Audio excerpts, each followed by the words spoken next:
Welcome to Sleepy Time Stories. Hello, my dear friends. You wake before the rest of the house, though wake is not quite the word for it. Sleep in a long house is never deep in the way later centuries like to imagine. It comes in layers, firelight breathing low, someone turning in the dark, a child murmuring once and settling, the faint animal warmth from the byre end of the building, smoke that never fully leaves, only thins and thickens with the night.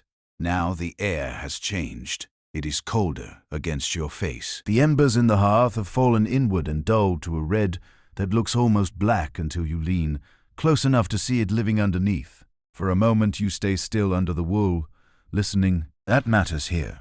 Listening comes before rising. You can tell a great deal before you move. No storm hammering the roof, no panic stamping from the animals, no drunk shouting outside. No late return from the shore, only the longhouse holding itself together in the hour before dawn, beams creaking softly as if the whole structure is stretching its back. You slip from the bedding carefully so you do not wake the child nearest you. Around you, bodies remain bundled in their places, shapes more than people. In this world, privacy is thin, and mourning begins in company, even when nobody is yet speaking. The house sees you as soon as you stand. The sleeping, the tools, the benches, the iron pot, the hanging cloth, the chest by the wall, the half-mended garment, folded for later. Nothing belongs only to itself. Everything belongs to the day that is coming. Your first task is not dramatic. That is exactly why it matters. You kneel at the hearth and coax the fire back from what remains of the night. A scrap of dry kindling, a breath, given carefully. Another, not too hard, not wasteful. The first thin flame appears almost reluctantly, as if morning must be negotiated with. Then it catches, a little crackle, a little orange, enough to begin. That small success changes the room at once. The rafters come back slowly. The smoke begins its old familiar argument with the roof vent. The pot can be trusted again. The house, which a moment ago felt like a cave of wool and shadow, becomes a place where work can happen. In a settlement like this, with weather always waiting outside like an insult, that difference is never trivial. Heat is not comfort first, it is order. You draw your wrap closer and move through the first motions that will shape the rest of the day. Checking what remains from yesterday. Checking what remains from yesterday. Feeling the stiffness in your hands. Counting without appearing to count what must be stretched and what can be spared. Grain, dried fish, ale, fuel, clean water. If any was brought in before dark. If not, that too will need doing. So much of authority in a household begins like this. Not with commands, but with remembering.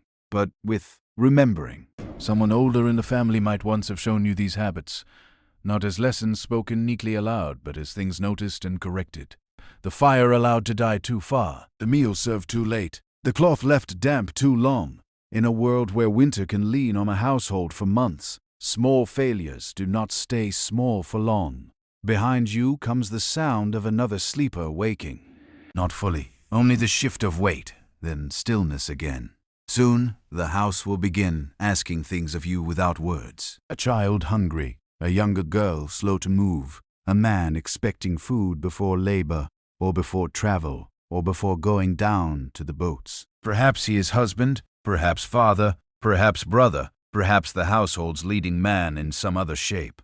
The titles matter, but less than the rhythm beneath them. Men may stand more visibly in lore and feud and voyage. But before any of that can happen, someone has to make the day start. The flame grows stronger. You hold your hands to it for one brief moment longer than necessary. In the half-light, your brooch catches just enough glow to answer back. Metal, cloth, wood, ash, breath. This is not the Viking world of carved prows and shouted glory. Not yet. Perhaps not even mostly. It is a reconstruction built from the quieter truth of things. The hour before sunrise. The labor, no saga, lingers over. The woman, already awake, while the rest of the house still dreams itself whole. And as the first real sounds of morning begin behind you, you understand what kind of life this will be told from. Not the edge of battle, the center of endurance. The keys are where you left them, hanging from the belt you set near your bedding before sleep, cold now when your fingers close around them. They do not jangle much. Even metal seems to understand the hour. Still, their weight is unmistakable. That weight says more than ornament ever could. In later imaginations, people like to dress this world in extremes, either filthy hardship or wild grandeur, either helpless women or saga queens, speaking like carved statues. The truth, when it can be reached at all, is usually more domestic and more revealing. A woman's authority often lives here in custody rather than performance, in what may be opened, in what must remain shut, in whether the grain chest lasts, in whether cloth is traded too soon, in whether the house enters winter with enough left to feel brave. You kneel by one of the storage chests and lift the lid only after a small pause, as though the act deserves respect. Wood, iron, the faint, dry smell of grain and stored things. Nothing inside gleams. Nothing announces itself as treasure. Yet this is the kind of wealth that decides whether a household looks competent by spring. Behind you, the first child is awake now. You hear it before you turn, not crying, just the small, breathy sound of someone surfacing unwillingly from sleep. You glance back, a tangle of wool hair, blinking eyes. The look is familiar. Warmth has become visible now, and that means the day can no longer pretend it is not coming. You give the child a quiet task almost at once, not because you are unkind, but because households like this are built from early usefulness. Bring the wooden cup, fold that wrap, mind the younger one. Even childhood sits close to labor here, not harshly at every moment, not without tenderness, but undeniably. Hands are expected to learn. The light grows by degrees, filtering in from the smoke hole and the door edges in a color that is neither night nor day. In it, the long house reveals itself more honestly. The benches worn smooth, the packed earth floor marked by yesterday's traffic, the loom weights waiting in stillness, a spindle set aside, a knife exactly where it should be. This kind of order is never accidental. It is made and remade daily, often by the same person, until competence becomes almost invisible. That invisibility is one of the quiet tricks of history. The more essential the labor, the easier it is for later storytellers to look past it. Someone coughs awake near the wall. Another shifts under a blanket and mutters something you do not catch. The house is rising unevenly, person by person, like embers finding flame at different speeds. Soon there will be voices, footsteps, requests disguised as assumptions. You move before they fully arrive. Water is checked. The pot is steadied. A crust from yesterday is broken apart for the youngest. You measure without measuring. Too much now and you feel it later. Too little, and the morning sours into complaint or weakness. This is not just service, it is management, and everyone in the room lives partly inside your judgments whether they name it or not. Then one of the men sits up, hair flattened from sleep, face still somewhere between boy and burden. He looks first toward the hearth, then toward you, only briefly. But that glance contains a whole structure. Has the fire returned? Is food coming? Is the day holding? You do not answer aloud. You do not need to. The answered fire is already there. Outside, beyond timber and turf, and the last dimness before sunrise, the settlement is beginning its own slow awakening. Somewhere, another woman is bent over another hearth. Somewhere a doorbar is lifted. Somewhere animals are being fed, water carried, cloth shaken out, yesterday turned into today by hands that will not be sung about often enough.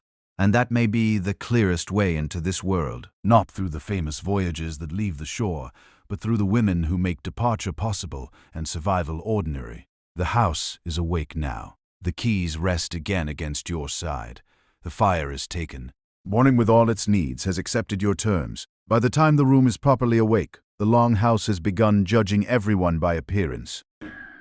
Not in the foolish way of later courts, with mirrors and rehearsed poses and silk too delicate for work. More practically than that, more quietly. A hem that has been cared for, a cloak pinned well enough to stay out of the way, shoes that can survive wet ground, hair brought into order before the day starts claiming it. In a world where so much can go wrong outdoors, The body must be prepared indoors first. You dress in layers that feel less like costume than readiness. Linen nearest the skin if the household can afford the comfort of it. Wool above, fastened where it needs to hold, not where it merely flatters. The cloth has memory. It knows the pull of your shoulders, the bend of your elbows, the places that wear first. Nothing about it is careless. Nothing can be. Even the smallest piece takes labor measure. Read in patient hours. Sheep-shorn wool cleaned, fibers drawn out, thread spun, cloth woven, seams made, repairs repeated. To wear clothing here is to wear time. The brooches come next. They are useful before they are beautiful, though of course they are meant to be seen. Oval brooches, if you have them, sitting at the chest where they hold the overdress in place. A string of beads between them, perhaps amber or glass, or whatever the household possesses and keeps. A knife may hang there too. Small tools, small proof, not vanity exactly. More like visible evidence that you belong to a world where women are expected to carry, fasten, mend, distribute, unlock, remember. You do not look at yourself all at once. There is no great polished mirror waiting to flatter or accuse. Perhaps only a glimpse in a bit of metal, dim and partial, or the instinctive knowledge of your own arrangement as your fingers smooth cloth into place. This too changes the feeling of dressing. You are not composing an image for yourself alone. You are preparing to be read by others. That reading begins immediately. An older woman notices if your fastening is hurried. A younger one notices if it is neat. Children notice everything without understanding any of it. Men notice different things and often pretend they do not. A household learns to read competence from surfaces, because surfaces are what the day first offers. Because surfaces are what the day first offers. If the belt is set properly, the key secure, the apron ready, the hair bound back, then the rest of the morning seems more likely to hold. You reach for the belt and feel again that familiar downward pull, once it settles around your waist. This is where authority becomes physical. The knife, the pouch, perhaps the keys again, depending on the household in the moment. What hangs from the body tells a story that spoken claims do not need to repeat. Some women in the Norse world clearly held real responsibility inside the home economy. Later graves, tools, and household objects suggest lives shaped by management as much as by obedience. Not unlimited power, not equality in any simple modern sense, but neither a life of decorative silence. The child from earlier watches you now, with the solemn concentration. Children reserve for rituals they will one day perform without thinking. You tuck a loose edge back into place. You retie a cord. You pull another garment straighter over narrow shoulders. And for a second, the whole room feels built from repetition across generations. One body learning from another how to become legible in its own time. At the far end of the house, someone laughs softly at some private morning annoyance. A man curses under his breath as he fumbles with a shoe thong. The sound is brief, almost gentle. The house is fully human now, warm enough to speak in, bright enough to see what still needs doing. And still the work of clothing is not finished when the garments are on. You remain aware of them as the day begins to move around you. Wool brushing at the wrist, the weight between the shoulders, the metal cool for a little longer before body heat claims it. Clothing here is not a layer between self and world. It is part of how the world grips you back. When you step away from the bedding and into the main space of the room, dressed for labor but marked also by status, memory, and expectation, you can feel the old truth settling quietly into place. A Viking woman's clothing is never just what she wears.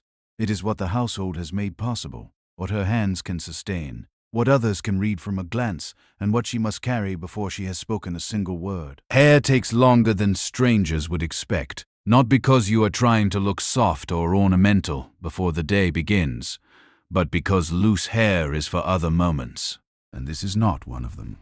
Here hair catches smoke, slips into food, tangles in wool, fall across the face when your hands are already busy, so you draw it back by habit. Fingers parting, gathering, smoothing, a cord, a pin, a twist that has been learned by repetition rather than vanity. What matters is not elaborate beauty, it is whether it stays. And yet appearance is never only practical. That is the other half of the truth. The Norse world does not admire neglect quite as much as later fantasy prefers to imagine. Grooming carries its own quiet dignity.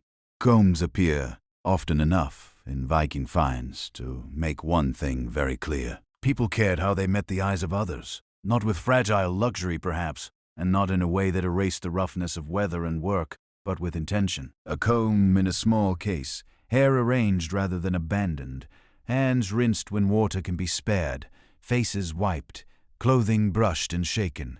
These acts do not float above daily life. They are daily life. You sit briefly near the better light and take up the comb. It catches once, then again more gently.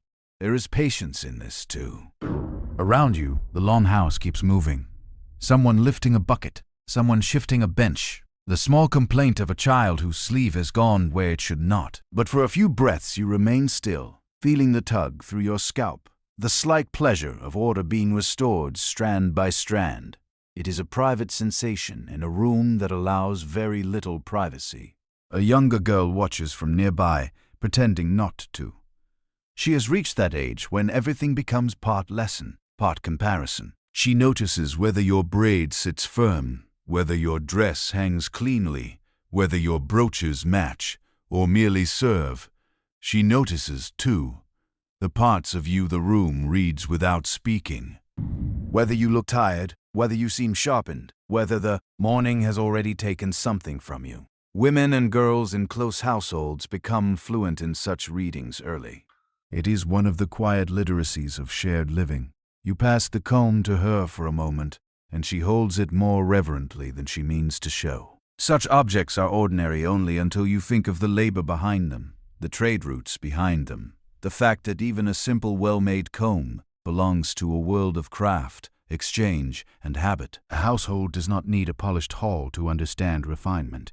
It carries refinement in smaller ways. Useful, portable, touched every day.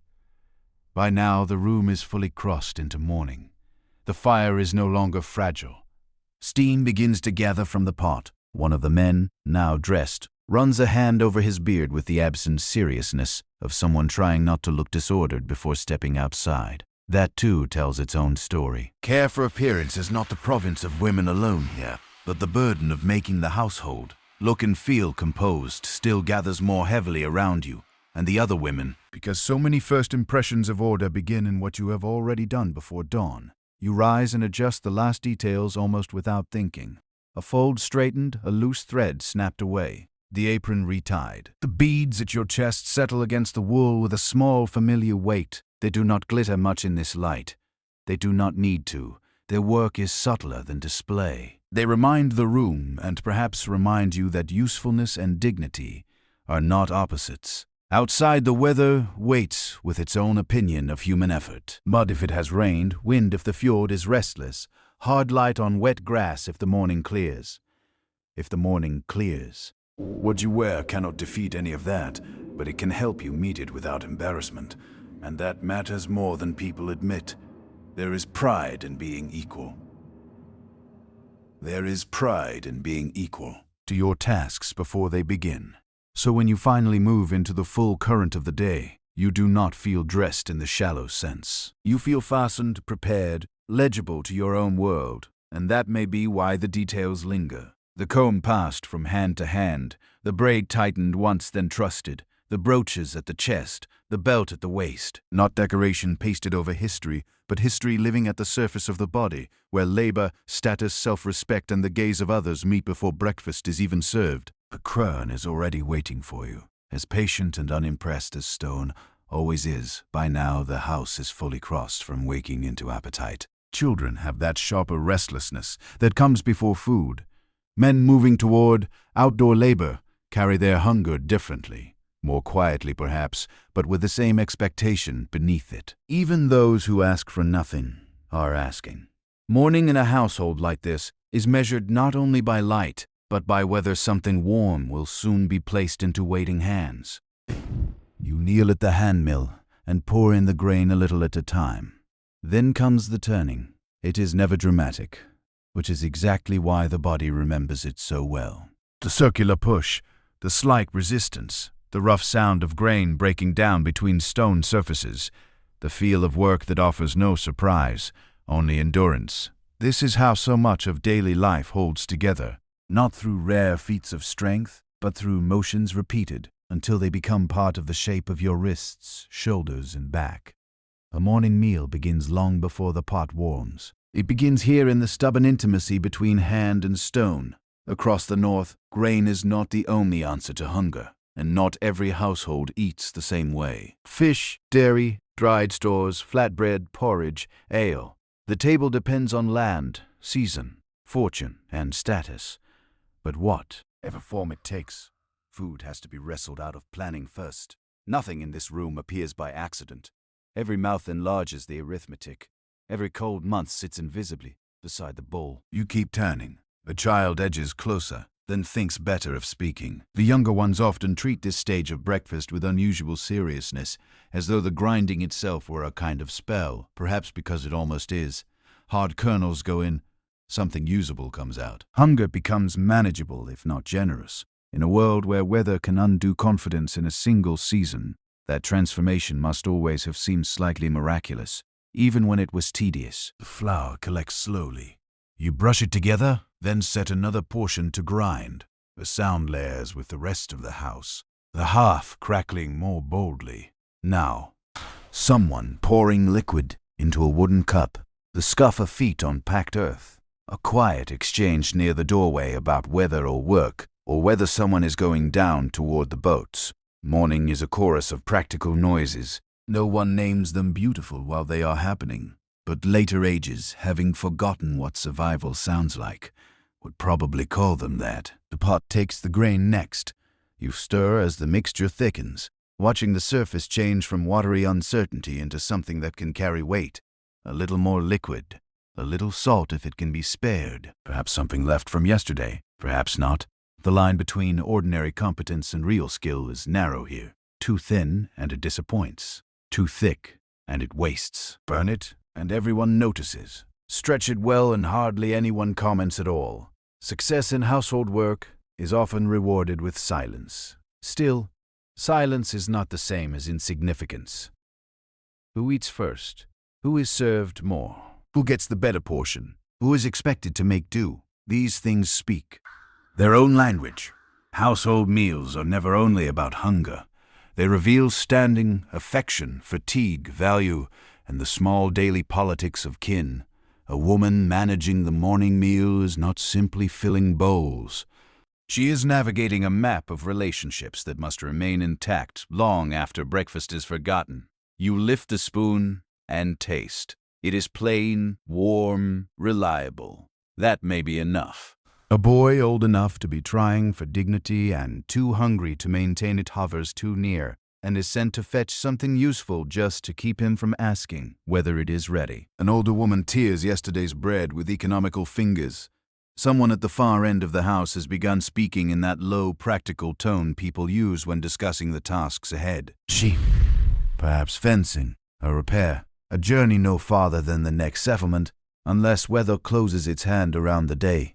You keep stirring, and the room begins to orient itself around the meal before it exists. That is one of the strange powers of morning food. It steadies people even before the first bite. The smell alone can quiet children. The sight of steam can soften tempers. Heat rising from a pot tells the household that the day, however uncertain it becomes later, has at least begun in order. And here, bent over breakfast, while the house leans toward you without quite admitting it, you can feel one of the clearest truths of this life. Care is not sentimental first. Care is not sentimental first. It is logistical, rhythmic, sometimes tired, sometimes invisible, but it is still care. It arrives in the bowl before it ever reaches the tongue. When the bowls are finally set out, the room changes tone at once, not into peace exactly. A long house rarely offers anything so complete, but into a brief truce. Hands that were fumbling with belts, shoes, tools, loose cloth, now have somewhere to go.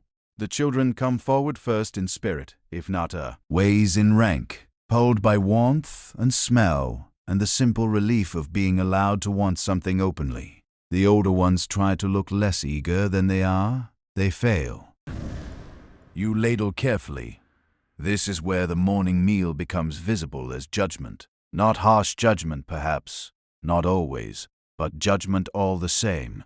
You know who worked late yesterday. You know who will spend the day outdoors if the weather holds. You know which child woke pale, which elder ate badly the night before, which pair of hands can be trusted to endure hunger without complaint, and which pair will grow clumsy too soon. The bowl passes from your hand carrying more than food. It carries your reading of the house. No one announces that.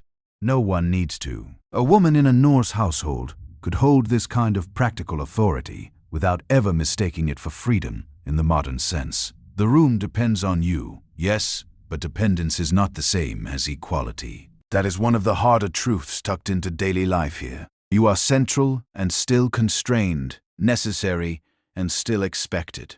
The meal makes that visible in its own quiet way. Everyone waits for it. Few would call it power aloud. A man near the door eats standing at first too, intent on whatever waits outside to sit properly. Another has already settled on the bench, elbows wide, talking between mouthfuls about the sky and whether the wind has changed. The older woman from before says little, but her eye catches everything. Who gulps? Who leaves crumbs? Who reaches without asking? Who gives part of a portion to a smaller child when they think no one sees? Even breakfast becomes a record. You sit only briefly and not with the full ease of those whose first hunger has already been answered by someone else's labor. One hand still remains half in service to the room. More hot water, more stirring from the pot, a cloth passed across the face of a child who has managed within moments to wear half the meal instead of swallowing it. Care is always trying to become chaos before breakfast is over, and yet there is comfort here too. The steam rises. Wooden spoons strike bowls with a small dull rhythm. Bread tears. Someone laughs unexpectedly at something so minor it is forgotten before the laugh is ended. For a moment the long house sounds almost soft. Not quiet, but softened. Hunger makes a room sharp.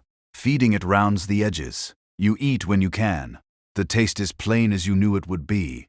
Grain, warmth, a little salt, perhaps the memory of smoke from the pot. Nothing a poet would praise, unless the poet had spent enough time being cold and hungry. But that is the trick of simple food. It does not need to be exquisite to feel merciful. It only needs to arrive when it matters. In later stories, the Viking world is often made to seem all motion outward. Ships, raids, horizons, iron reputations. But mornings like this suggest a different engine beneath the legend. Before anything can be taken abroad, enough has to be held together at home. Before a man can go down to the shore, or out to the field, or into a feud, someone has already been awake long enough to grind, stir, portion, judge, and steady. The bowl in his hands may be plain, but it is part of the same world that later boasts of conquest. It simply receives less glory. One of the children asks for more, and is refused, gently but firmly, because there must still be enough left for others and for later. That refusal lands with the tiny injustice children always feel. Yet even that is part of the lesson being served this morning. Appetite does not rule the house. Measure does. To live well here, or even merely to continue, is to learn that wanting and having are rarely the same thing. By the time the bowls begin to empty, the room has started drifting outward again. A man reaches for his cloak. Someone checks a tool. A younger girl carries cups away with the grave importance of being trusted. The spell, if that is what breakfast briefly was, begins to break, but not entirely. A warm meal at dawn does more than fill the stomach. It tells each person, in ways too ordinary to name, that the household is functioning. The fire held, the stores were not wasted in the night. Someone was alert before the others. Someone remembered, and as you scrape the last from the pot, already thinking ahead to the next task before this one has fully ended, you understand that morning food is never just nourishment.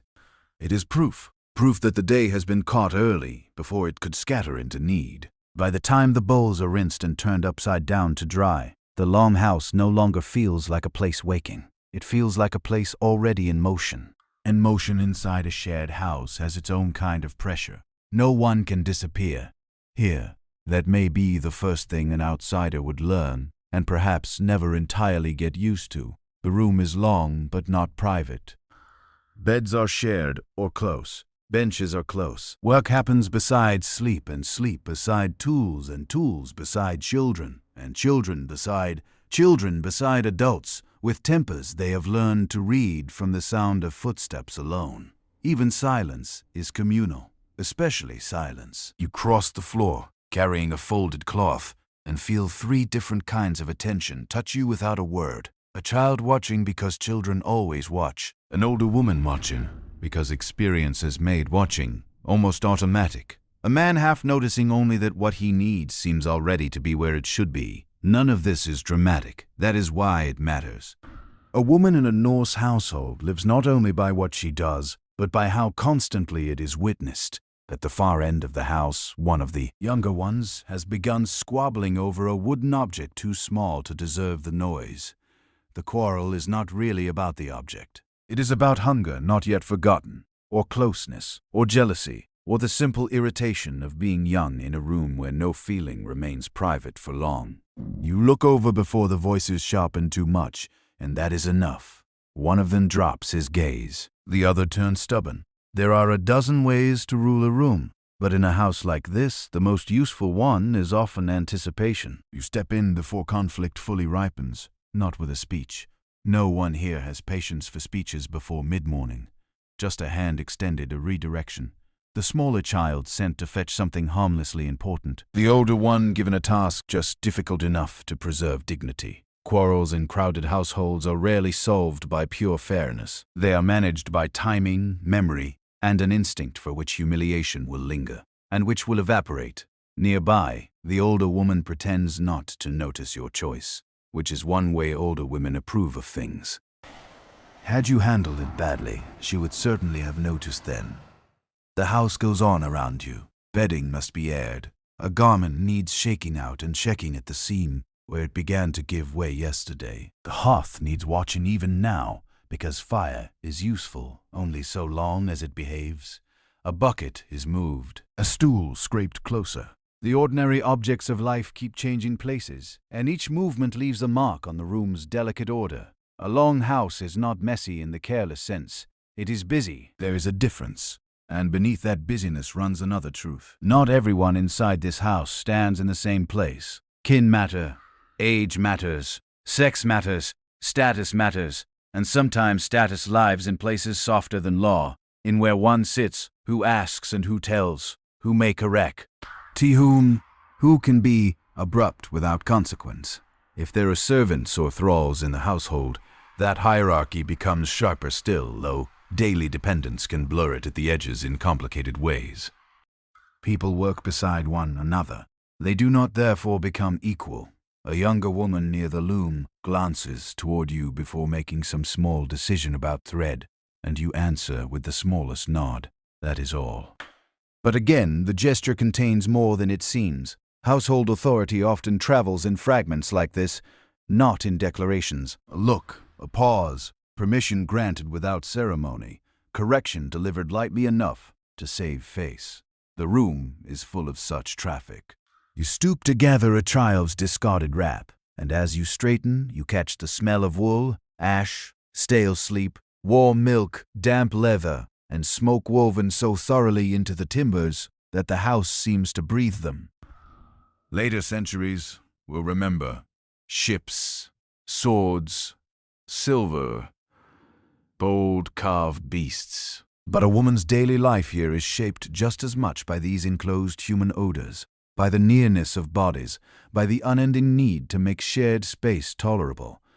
That need can be tiring in ways no saga bothers to admire. To be rarely alone, to be needed before thought has fully formed, to understand that even your competence must often remain graceful, because anger spreads quickly in tight rooms. These are not grand burdens, yet they press on a life hour by hour, until they become part of its posture. A child laughs suddenly at nothing worth repeating. Someone at the door calls for a tool. The older woman has begun sorting something with that severe economy of motion that makes younger people either hurry or leave her alone. The long house has become itself again. not a shelter in abstraction, but a crowded human machine. And you move through it knowing that every object, every pair of eyes, ever. Your small interruption is already telling you the same thing. This house does not merely contain your life. It tests it all day in public. Later, when people imagine strength in the Viking world, they often picture it outdoors. A man at an oar, a blade raised, a figure against weather, but indoor strength has its own harder discipline, and by mid-morning you are living inside it. The house is fuller now in a different way. Some have gone out to their work, yes, but others remain, and those who remain are often the ones who generate the most intricate demands. The very young, the very old, those whose labor begins later, those whose labor is less visible, those who carry out the endless tasks that make the larger tasks possible. This is where a household stops looking like a collection of people and starts behaving like a system, though a system made of moods, grudges, tiredness, affection, and memory. One child begins to cry, not loudly, but persistently, over some grievance too small to survive the afternoon and large enough to consume the moment. Another hovers close beside you for no reason, except the human need to remain near the person who seems to know what comes next. At the same time, someone older asks where a certain tool has been put, as if tools naturally migrate unless women pin them to the earth. You answer without turning. That in itself is a skill, knowing the room well enough to speak into it, while your hands continue at share. A household like this runs on a form of knowledge that leaves few traces in formal history. Who is likely to flare if corrected in front of others? Which child is truly ill, and which one is only hungry, offended, or tired? Which older relative wants help but would rather accept it disguised as coincidence? Which morning silence is ordinary, and which means resentment has not finished from the night before? These are not small cars. Misread them often enough, and the house grows sharp at the edges. Read them well, and people begin to think peace is simply the natural state of things. It never is. You feel it now in the way one conversation nearly turns. A remark passed too quickly. A look held half a heartbeat too long. Nothing anyone from outside would notice. But you notice. The room changes pressure the way weather does. You move between tasks without making your movement look like intervention. Lifting one object, setting down another, sending someone to the doorway, drawing another into work, before idle talk can become insult. This is diplomacy in wool sleeves, carried out on a packed earth floor. No one thanks diplomacy while it is working. That is one of its stranger dignities. Near the wall, a young woman has paused over her sewing, not because the seam is difficult, but because her thoughts have slipped elsewhere. Perhaps worry, perhaps resentment, perhaps only fatigue. You sit beside her for a moment under the excuse of checking the cloth. You say very little. In close households, comfort often arrives sideways. A direct question may force a person into pride. A shared task lets them remain intact. After a while, she resumes. The scene continues. So does the day. There are harder realities underneath all this. In some Viking households, enslaved people were present. In others, the hierarchy may have been less extreme, yet still unmistakable. Kinship could shelter, but it could also trap. A woman might hold authority inside her domain and still live inside a structure shaped by male inheritance, male alliances, male acclaims made elsewhere in law and custom. The room does not erase those truths just because it relies on you. It simply complicates them. Dependence travels in more than one direction here. You pause at the doorway for a breath of cold air and look back in. The long house. Ease dimmer away from the hearth. Beams dark above. Smoke caught in the higher spaces. Light touching only parts of faces and hands. From here, the room looks almost calm. A child bent over some serious small occupation. Cloth in a lap, a cup passed. Someone mending, someone sorting, someone resting, without truly resting. If you did not know better, you might think the peace belonged to the house itself. But you do know better. Peace, such as it is, has been made, maintained, adjusted, minute by minute, by people. and often by women whose labor is easiest to overlook because it leaves the room looking ordinary. That may be the most deceptive surface in history, a household that appears to be simply functioning. When you step back inside, the warmth meets you again, together with the old mingled sense of smoke, wool, milk, damp wood, and breath. Someone asks for you at once. Of course they do. And as you turn to answer, without surprise and not without weariness, you feel the private truth that sits beneath the public. 1. Life in a Viking household is not only labor of the hands, it is labor of attention, of timing, of self-command, of being woven so tightly into the needs of others that even the rare quiet moments still ring with readiness. The spindle begins moving almost before the room is ready for it. That is the nature of textile work here. It slips into the day wherever hands can spare a little steadiness between interruptions. Beside conversation, near the hearth when the light is better, closer to the doorway when smoke grows stubborn, farther in again when the wind changes its mind. Wool is patient, but it is never finished. That may be the first thing you feel when you take the duff into your hand. This work is not a task with neat edges. It is a current running underneath life itself. You draw out the fibers carefully. Too fast, and the thread weakens. Too slay. And the rhythm breaks. The spindle turns, drops, twists, gathers. The motion is small, almost graceful from a distance, but the grace comes from repetition rather than ease. Fingers learn tension, the way a good ear learns pitch. You do not need to think about every turn. Now the body has already been taught. Even so, the wool punishes distraction. A thick patch here, a thinning there. One careless pull, and the line breaks, leaving you to join it again with more patience than pride. Around you, the longhouse continues its usual claims on your attention. A child asks something. Someone crosses behind you, carrying a bundle of cloth that smells faintly of damp storage. The older woman from before is sorting through another piece of work nearby, not speaking. Though silence beside another worker is not emptiness. It is company of a more durable sort. The thread lengthens. In later tales, people often treat cloth as background, as if garments simply existed once the exciting part of history began. But in a Norse household, wool is never background. Wool is time. Wool is winter survival. Wool is bedding, cloaks, tunics, sailcloth, wrapping, exchange, repair, dowry, status, preparedness. If a household falls behind in textile work, the consequences do not remain decorative for long. Someone goes cold, something tears and cannot be replaced easily. Trade narrows. Respectability frays right along with the seam. You wet your fingers lightly and smooth another uneven section. There is a seriousness to this that outsiders might miss because it looks so quiet. No raised voices, no iron ringing, no animals straining against rope, just the almost invisible making of thread. Yet some scholars have argued quite reasonably that textile production in the Viking world was one of the great engines of domestic economy. When you spin, you are not passing time. You are converting raw material into security. The younger girl from earlier wanders close again, drawn by the movement. You let her watch for a while before handing her a little of the wool to hold.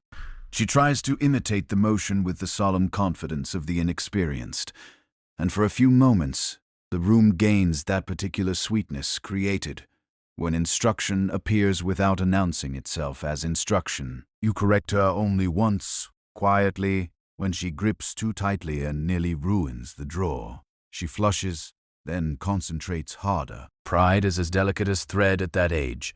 Across the room, hanging from the loom, waits wait in stillness for their turn to matter. They are heavy, plain, almost severe in appearance. Yet they promise the next stage of the work. The moment when spun thread becomes cloth, and cloth becomes something the household can depend on. Even waiting tools carry pressure here. They remind you that no part of the process stands alone. A bit of fleece drifts loose and catches briefly in the warmer air above the hearth before settling to the floor. You watch it fall and think, not for the first time, how much of a woman's life in this world passes through the hands, in forms too soft to seem powerful. Wool, flax, yarn, fabric, worn cloth, turned and rest-stitched, scraps saved because scraps become used later. But softness, is not weakness. Soft things, line cradles, pad chests, shield skin from cold, wrap the sick, mock the respectable, fill ships with sails. By now the spindle has given you a satisfying length of even thread. You wind it, begin again, and feel the old rhythm reclaim you. The room may see only a woman sitting with wool in her lap. History, if it looks closely enough, sees something much larger. The household being held together, one careful strand at a time. Later in the morning, the work shifts from thread to cloth, and the whole room seems to tighten around it. The loom does not ask for haste. It resists haste. It stands there with its weighted threads and measured spaces, demanding the kind of attention that cannot be faked for long. You come to it with the spun yarn gathered, with your thoughts still half divided between the fabric and the rest of the house. And at once, the loom insists that division will not do. Weaving punishes wandering more visibly than spinning, a missed path, a poor tension, a hand too quick or too tired, and the mistake sits in front of you where everyone can see it. You pass the weft through, back and forth, lift and lower, draw it home, beat it into place. The sounds are modest but firm, wood against thread, the quiet thud of order being built, line by line. There is something deeply satisfying in it when the rhythm holds. Not joy exactly, because joy suggests freedom from pressure, and this work has plenty of pressure still. But satisfaction, yes, the sort that comes from seeing effort become structure, while your hands are still inside it. A child reaches toward the loom weights and is turned away with sharper urgency than the child expects. The look of surprise on the small face is almost offended. You soften your voice only after the danger has passed. The weights are not toys. The threads are not play. The whole device is a kind of patience made visible, and one careless hand can undo hours. In a house where so many tasks must absorb interruption, weaving remains one of the few that openly demands respect. Perhaps that is part of why it carries so much meaning. A woven cloth is never merely cloth here. It may become a tunic, a cloak, a wrapping for storage, a bed covering, a gift sent outward, a piece of a marriage portion, something traded, something cut down and remade when it wears thin. It enters lives in stages.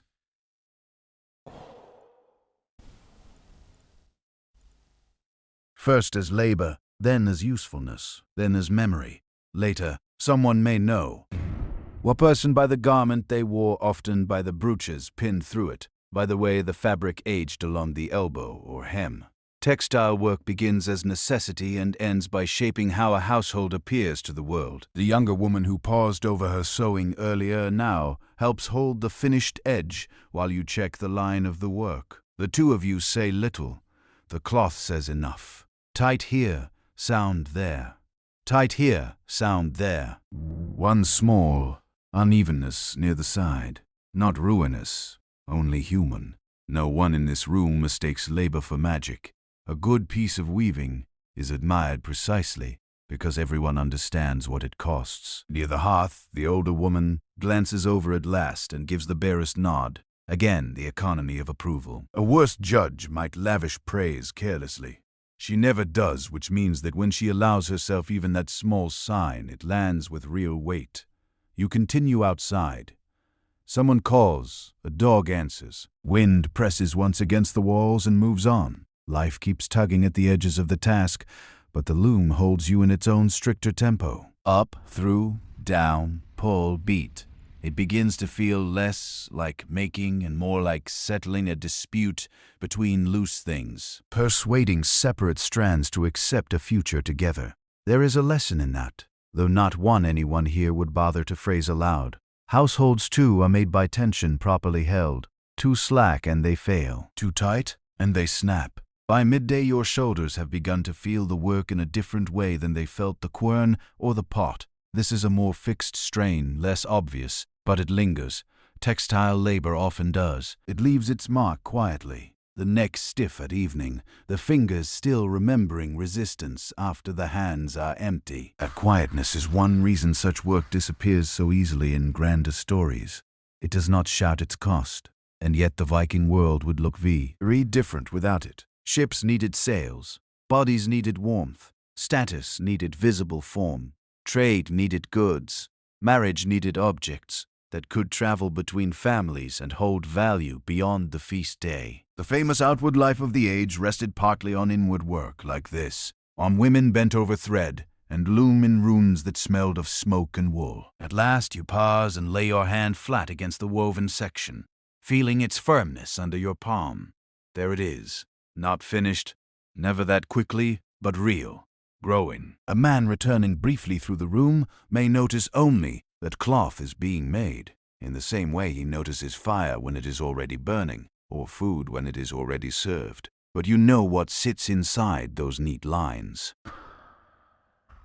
Morning hours, trained fingers, withheld impatience, saved material, corrected error, inherited skill. The fabric looks calm. The labor inside it is anything but accidental, and as you stand back from the loom for a moment, letting your shoulders ease and your eyes rest on what has taken shape, you understand why thread and cloth carry such weight in this life. They are not side work. They are one of the ways a woman turns time itself into shelter. By the time you step outside, the day has already gathered its real weather. Inside, the long house could soften things a little. Smoke blurred the edges. Fire argued with cold. Wool and timber kept the wind at a distance, even when they could not truly defeat it. Outside there is no such negotiation. The air touches your face directly, cool and damp enough to wake every thought at once. The ground is uneven underfoot, marked by traffic, weather, hooves, spilled water, and the slow trampling of daily life into earth. The yard is already speaking in chores. A bucket waiting near the doorway, a patch of mud turned darker, where someone has recently crossed. A faint, sharp smell. Fur on the animals. Wooden vessels needing rinsing. A fence that does not look broken exactly, but no longer looks trustworthy either. Nothing here presents itself as grand labor. Everything presents itself as the next necessary thing. You gather your skirts a little and move toward the byre end first. The animals know the hour almost as well as you do. They shift, breathe, stamp, watch. Their needs do not care what else the house must manage. Milk will not wait because thread had to be spun. A tether does not hold because a child was crying. The outdoor work begins with that simple humiliation. Every practical life eventually learns. The world of bodies keeps its own schedule.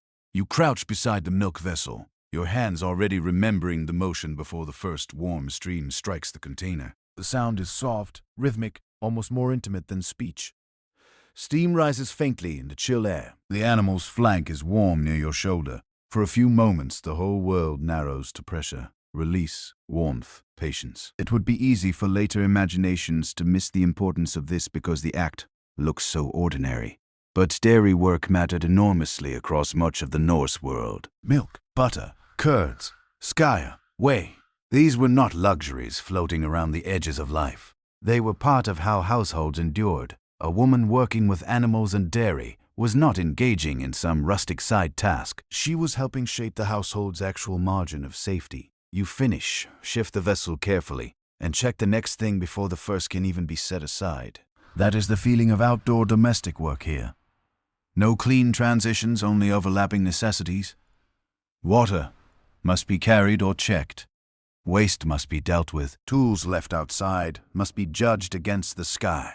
The yard and its edges reveal yesterday's neglect immediately. Indoors, disorder can sow. Metimes be folded, stacked, or dimmed by smoke. Outside, weather becomes the critic. A younger helper trails after you, useful in bursts and distracting in equal measure. You give small instructions as you go. Lift that end. Not like that. Use both hands. Watch the mud. No, not there. A woman's labor outdoors includes training as much as doing, though training rarely slows the work enough to feel noble. It usually feels like doubling it. Beyond the nearer buildings and fences, the land opens in ways both generous and unforgiving. Depending on place and season, women in Norse settlements could be involved in tasks well beyond the doorway. Helping with haymaking, gathering, processing food stores, tending animals, carrying, preserving, checking what the weather was about to ruin if no one acted in time. The old modern division between inside and outside between women's work and real work grows hard to maintain. Once you stand here with cold air in your lungs and muck on your shoes. You set the milk aside and turn to the stored containers, checking lids, lifting one, then another. A household lives and dies by such inspections more often than by anything dramatic. Has damp got in? Has something spoiled? Has a vessel cracked? Has a careless hand left something exposed? This is the kind of vigilance that never looks heroic because it succeeds by preventing scenes from happening. A breeze comes across the yard carrying the smell of wet earth, animals, wood smoke, and distant salt. If the settlement lies near open water, it catches the edge of your wrap and reminds you how little softness the day intends to offer. Still, there is satisfaction here, too. Not comfort exactly, but clarity.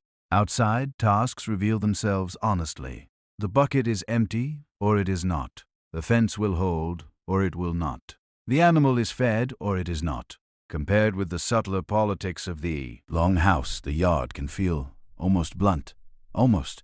Because even out here, rank and expectation follow you. Who is trusted with the better animals? Who decides what is used now and what is saved? Who carries and who directs? Who is still learning and who is already assumed to know? The open air does not erase hierarchy. It merely spreads it across a wider space. You straighten slowly, one hand against the small ache beginning at your lower back, and look over the yard as if reading a page already half written. The day is no longer a matter of waking or preparing. It is underway now fully, and it has carried you beyond the hearth without releasing you from responsibility. If anything, the world outside the door has only widened the list. Later, with the first pressing tasks in the yard answered, the work spreads farther outward and becomes less tidy to name. This is the point where later people often begin making mistakes. They imagine domestic life ending at the threshold, as though a woman's world stopped where the lawn house wall did. But the settlement does not organize itself so neatly. Not when fodder has to be handled. Not when food must be preserved. Not when animals wander. Tools weather. Stores shift. And the season keeps asking the same hard question in 100 different forms. Are you ready for what comes next? You move toward the place where yesterday's gathered things have been left to sort.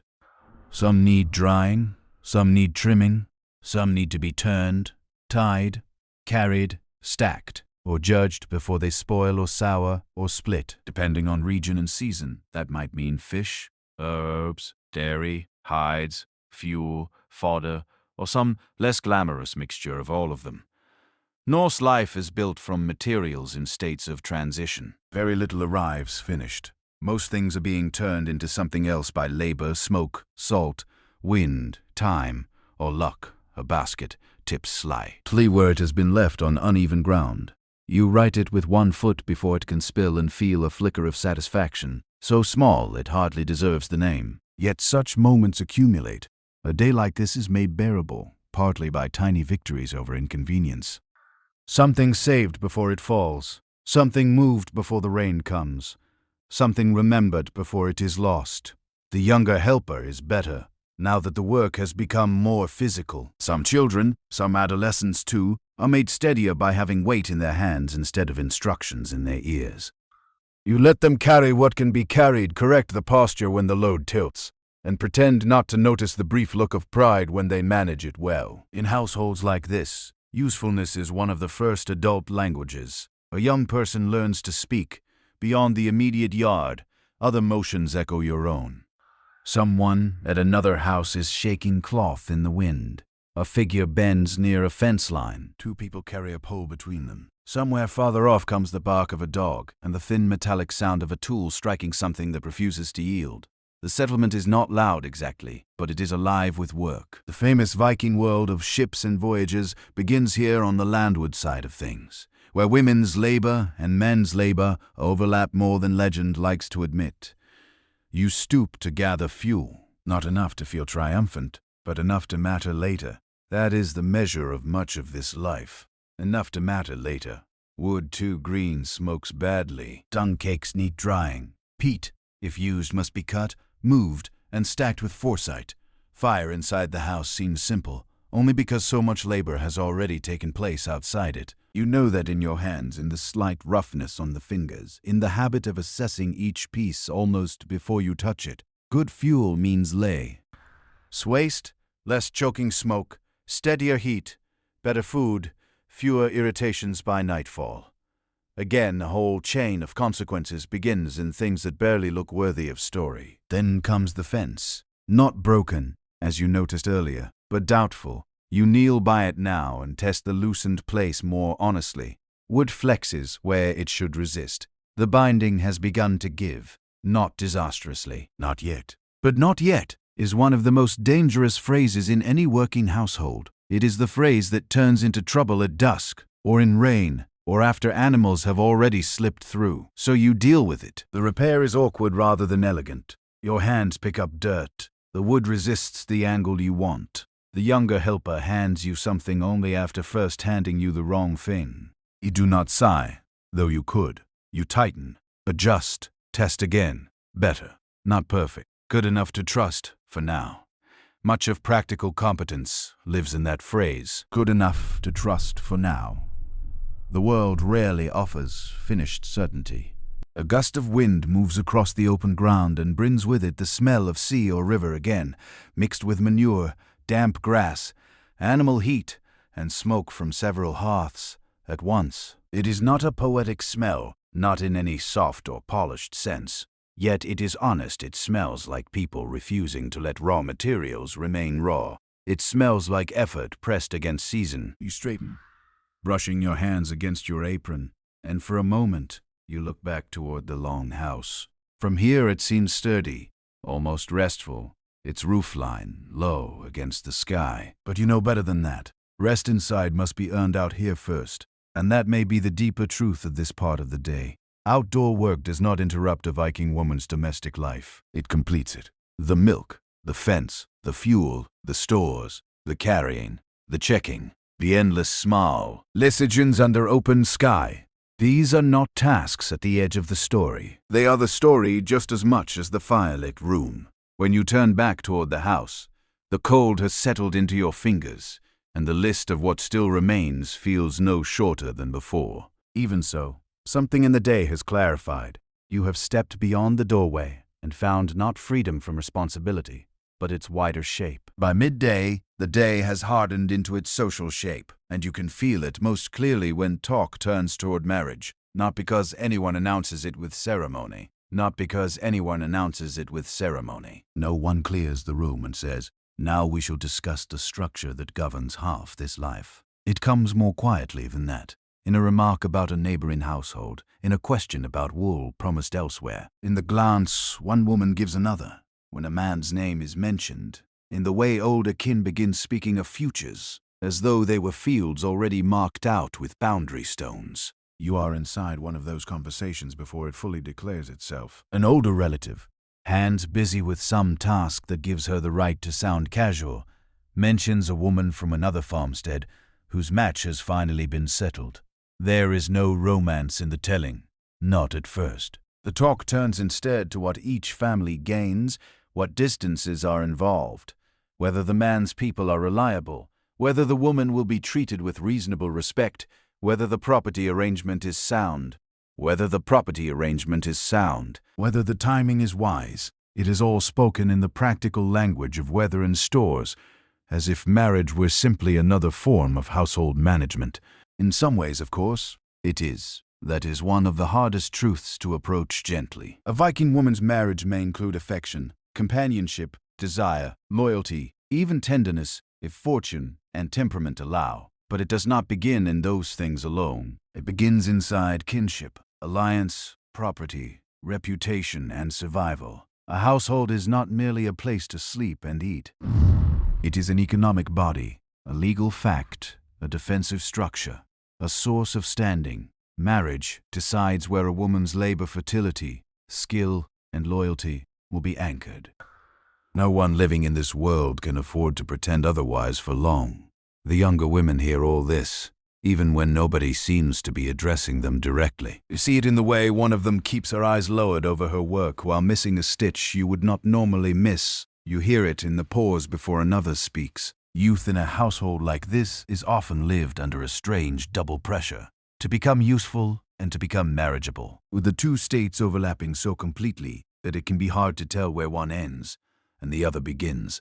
A woman is observed not only for beauty, though beauty has its place. She is observed for steadiness, skill, temper, reputation, whether she can carry a room without stirring resentment, whether she can keep stores from disappearing, whether the children quiet in her presence, whether the cloth improves in her hands. No one says all that in one breath. They do not need to. The house has been saying it for years. A man near the doorway speaks a little too confidently about what makes a good match, and the older woman nearest the hearth gives him a look so dry it almost counts as a laugh. That too belongs to the scene.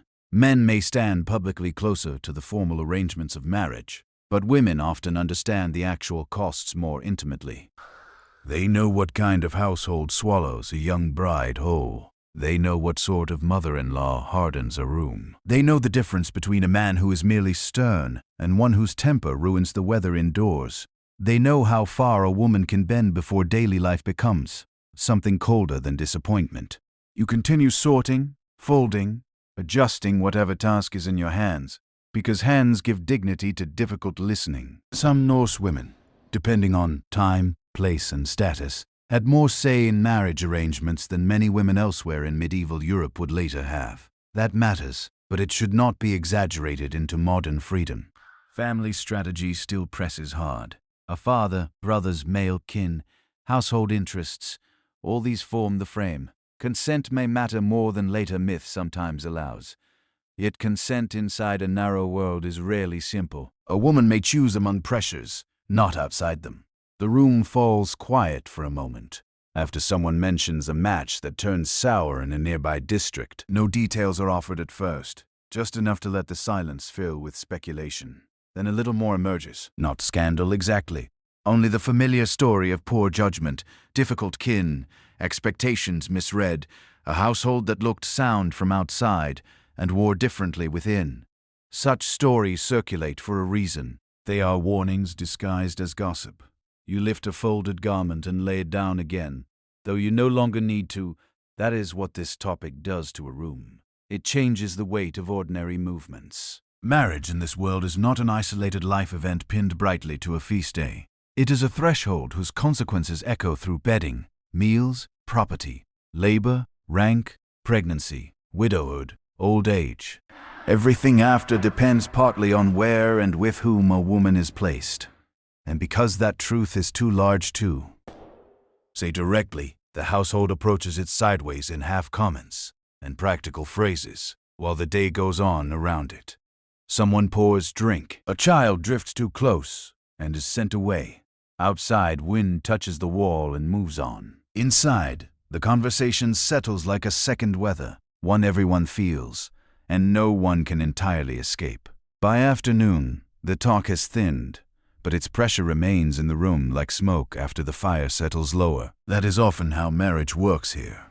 Not as one great speech or one single bargain laid dramatically on the table, but as a condition of life that keeps revealing itself in smaller forms. A chest discussed, a garment put aside, a question about land or livestock, or what a woman may bring with her and what she may expect in return. The language stays practical because practicality is the only safe way to handle something so large. You carry a folded length of cloth to the chest and pause before placing it inside. It is not difficult to see how material things gather emotional force in a household like this. Cloth is not only cloth. A chest is not only storage. A brooch is not only storage. A brooch is not only adornment. These objects move across marriages, mark standing, help build a new home, or protect a woman from entering it empty-handed. What later ages might call dowry or bride wealth or household property does not feel like theory here.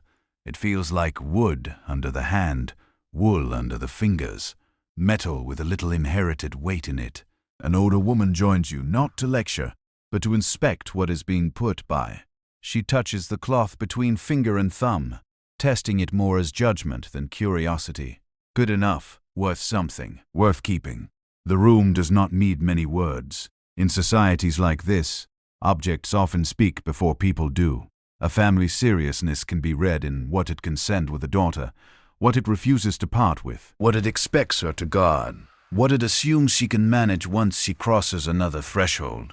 Across much of the Norse world, marriage was not simply the union of two temperaments. It bound families, property, and future claims. A woman might carry some rights with her. She might expect maintenance. She might retain ties to the kin she came from. In some cases, she might even seek separation later, under certain conditions. These things matter, and they make the picture more complex than the old fantasy of the silent, traded woman. Yet complexity is not the same as ease. Any right that exists inside a strongly male-shaped social order still has to survive the personalities and pressures of real households. That is the part older women understand in their bones. One of them begins telling almost absently of a bride she once knew who arrived at her husband's farm with a chest finer than the room she had to live in afterward. The line is spoken with dry humor, but it lands harder than humor alone. Everyone knows what it means. Goods can travel with a woman. Security does not always travel as easily. A strong marriage arrangement on the day of negotiation may still sour under bad temper, miserliness, incompatible kin, or the slow erosion caused by a house that never really lets a newcomer belong. You keep your eyes on the chest as though the arrangement of cloth requires your full attention. Sometimes that is how women protect one another in conversation, by allowing painful truths to remain attached to objects instead of exposing them too nakedly in the air. A younger woman can listen while pretending to sort. An older one can warn while pretending to reminisce. Advice arrives sideways, and because it arrives sideways, pride can bear it. A man passes through the doorway and asks some practical question about a tool or food, or whether something has been set aside. The interruption is ordinary. Still, it changes the room at once. The women's conversation narrows. Nothing is exactly hidden, yet the tone shifts. Marriage may concern everyone, but women often speak most honestly about it in moments not fully supervised by male certainty. They know too well how easily men can describe an arrangement as sound because they will not be the ones folding themselves into its daily corners. Outside, a cart creaks somewhere beyond the house. A dog answers once. Inside, the older woman lifts another item and sets it aside with that same clear-eyed economy. Not this one. Keep that one. Send this. Save that. The gestures are practical, yet beneath them lies a whole education in what marriage really demands. Not merely willingness, not merely fertility, not merely a feast and witnesses, but resources, judgment, resilience, and the ability to endure being read by another household from the moment you arrive. You close the chest and rest your hand on the lid a moment longer than necessary. There is something almost solemn in that pause, because by now the deeper shape of the afternoon has become clear. Marriage in this world is not a dream, waiting to happen. It is infrastructure. It can hold tenderness within it, yes. It can even become love, in the slower, truer sense of shared weather and proved loyalty. But first it is placement, negotiation, risk.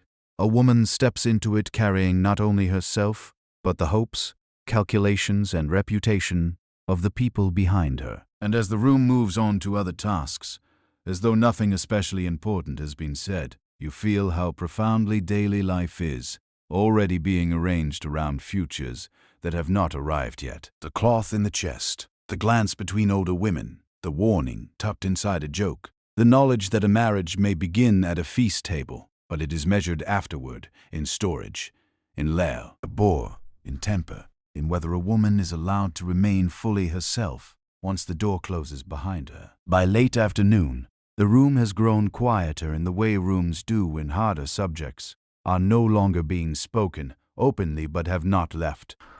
You feel it most when someone mentions almost in passing a woman who went back to her kin. No one says the word too sharply. No one leans in. The sentence is set down lightly, as though it were only another fact among many, but it changes the air all the same. A woman returning to her own people after marriage is never just a detail. It means something has strained badly enough to be named. It means alliances have shifted, or tempers have failed, or protections built into an arrangement have become necessary, rather than ceremonial.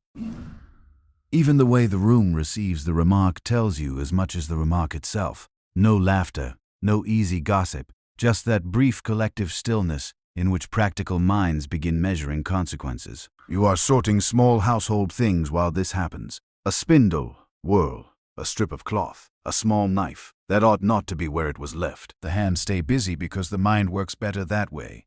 In houses like this, difficult truths are often approached while someone is mending, stacking, scraping, or folding. Motion gives the words somewhere to land. The older woman near the hearth is the first to say more.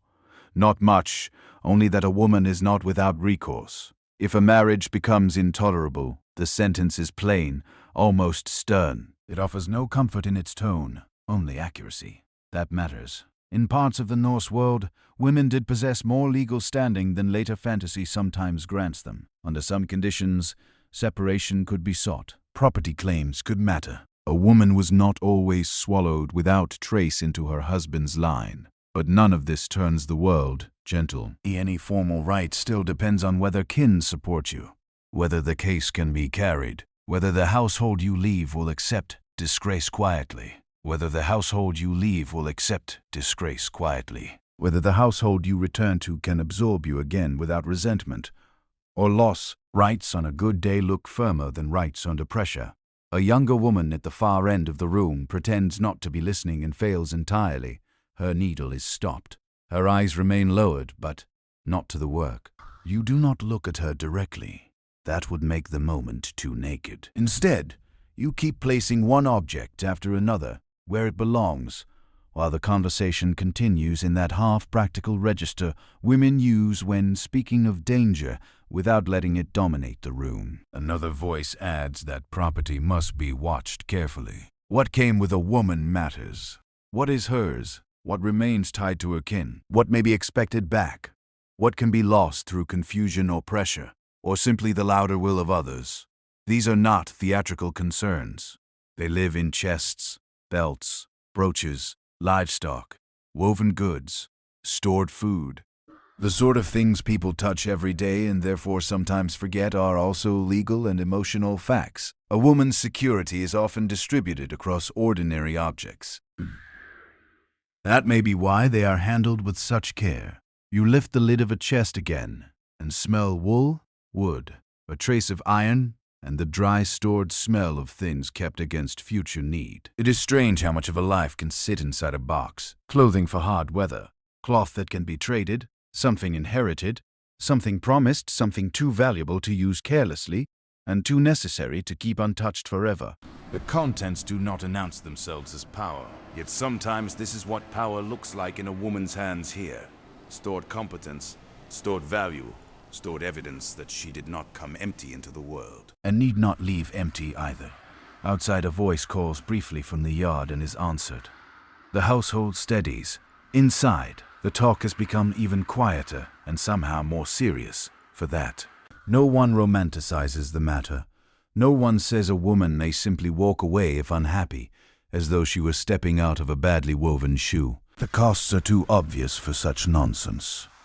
Separation, dispute, public accusation, kin drawn in, property sorted, reputation tested. These things shake more than two people. They shake structures, which is exactly why the existence of such a possibility matters. It tells you that marriage, for all its weight, is not imagined as an unbreakable sacred mist. It is an arrangement with obligations, and obligations can fail. That knowledge changes the way the room feels. Not freer exactly, but clearer. A woman's life in this world remains bounded by family strategy, social expectation, childbearing, labor, vulnerability, and the enormous fact of male public authority. None of that vanishes, yet neither is she only a decorative captive in her own story. She may manage goods, preserve ties to kin, and under certain circumstances, insist that a bad arrangement be recognized as bad. That is not modern independence, but it is not nothing. In daily life, not nothing can be the difference between despair and endurance. You close the chest and slide the small knife back to its proper place. The room resumes its breathing. Someone moves near the doorway. Someone else resumes sewing. The younger woman's hand begins again, stitch by stitch, as if the pause had meant nothing. But it did mean something. It revealed one of the hidden doors inside this world. Narrow, difficult, costly, but real. As evening edges nearer, the conversation turns from rites in the abstract to something harder to hold. What it actually costs a woman to use them. That is where the room grows most honest. Not louder, never louder. Honest in the older way, where people lower their voices, because truth is already heavy enough. A woman may leave, someone says, if matters become unbearable. Yes, but where does she go first? To her own kin, if they will take her. And if they do, under what strain? A daughter returning is not only a daughter returning. She is another mouth, another bed space, another problem that may become public. Another reminder that an alliance once agreed upon has not held. The older woman near the hearth picks up a garment that needs mending and works at it while she speaks. Her eyes on the cloth, rather than anyone's face. That, too, is part of how difficult things are said here. You do not pin them directly onto another person, unless you must. You let the thread pass through wool. You let the words pass through the air the same way. She says a woman needs more than hurt feelings to survive such a change. She needs support. She needs witnesses. Perhaps she needs people willing to stand beside her version of the household and not automatically accept the man's. She needs enough left in her own name, or enough kin behind her, not to return stripped of dignity. The room receives each of these truths without argument, because none of them sound surprising. That is what makes them grave. A younger child wanders too close and is sent off with a wooden spoon and a task invented on the spot. The child accepts the mission with solemn importance and disappears. For a few moments, the older women say nothing. You hear only the low pop of the fire, the murmur of movement at the other end of the house, the tiny scrape of needle through cloth. You begin retying a bundle of stored items, tightening the cord more carefully than necessary. Some women no doubt endured more than they wished, because returning was harder than staying. That is the ape of many societies, and there is no reason to pretend the Norse world floated free of it. A legal possibility is not the same thing as an easy path. Yet the very existence of the possibility leaves its mark on daily life. It means a woman is not imagined purely as absorbed forever, with no claim left behind her. Her birth family still matters. Her property may still matter. Her public standing is not entirely dissolved into another household's will. That complexity is one reason the room refuses simple stories. No one here is foolish enough to describe marriage as either prison or freedom.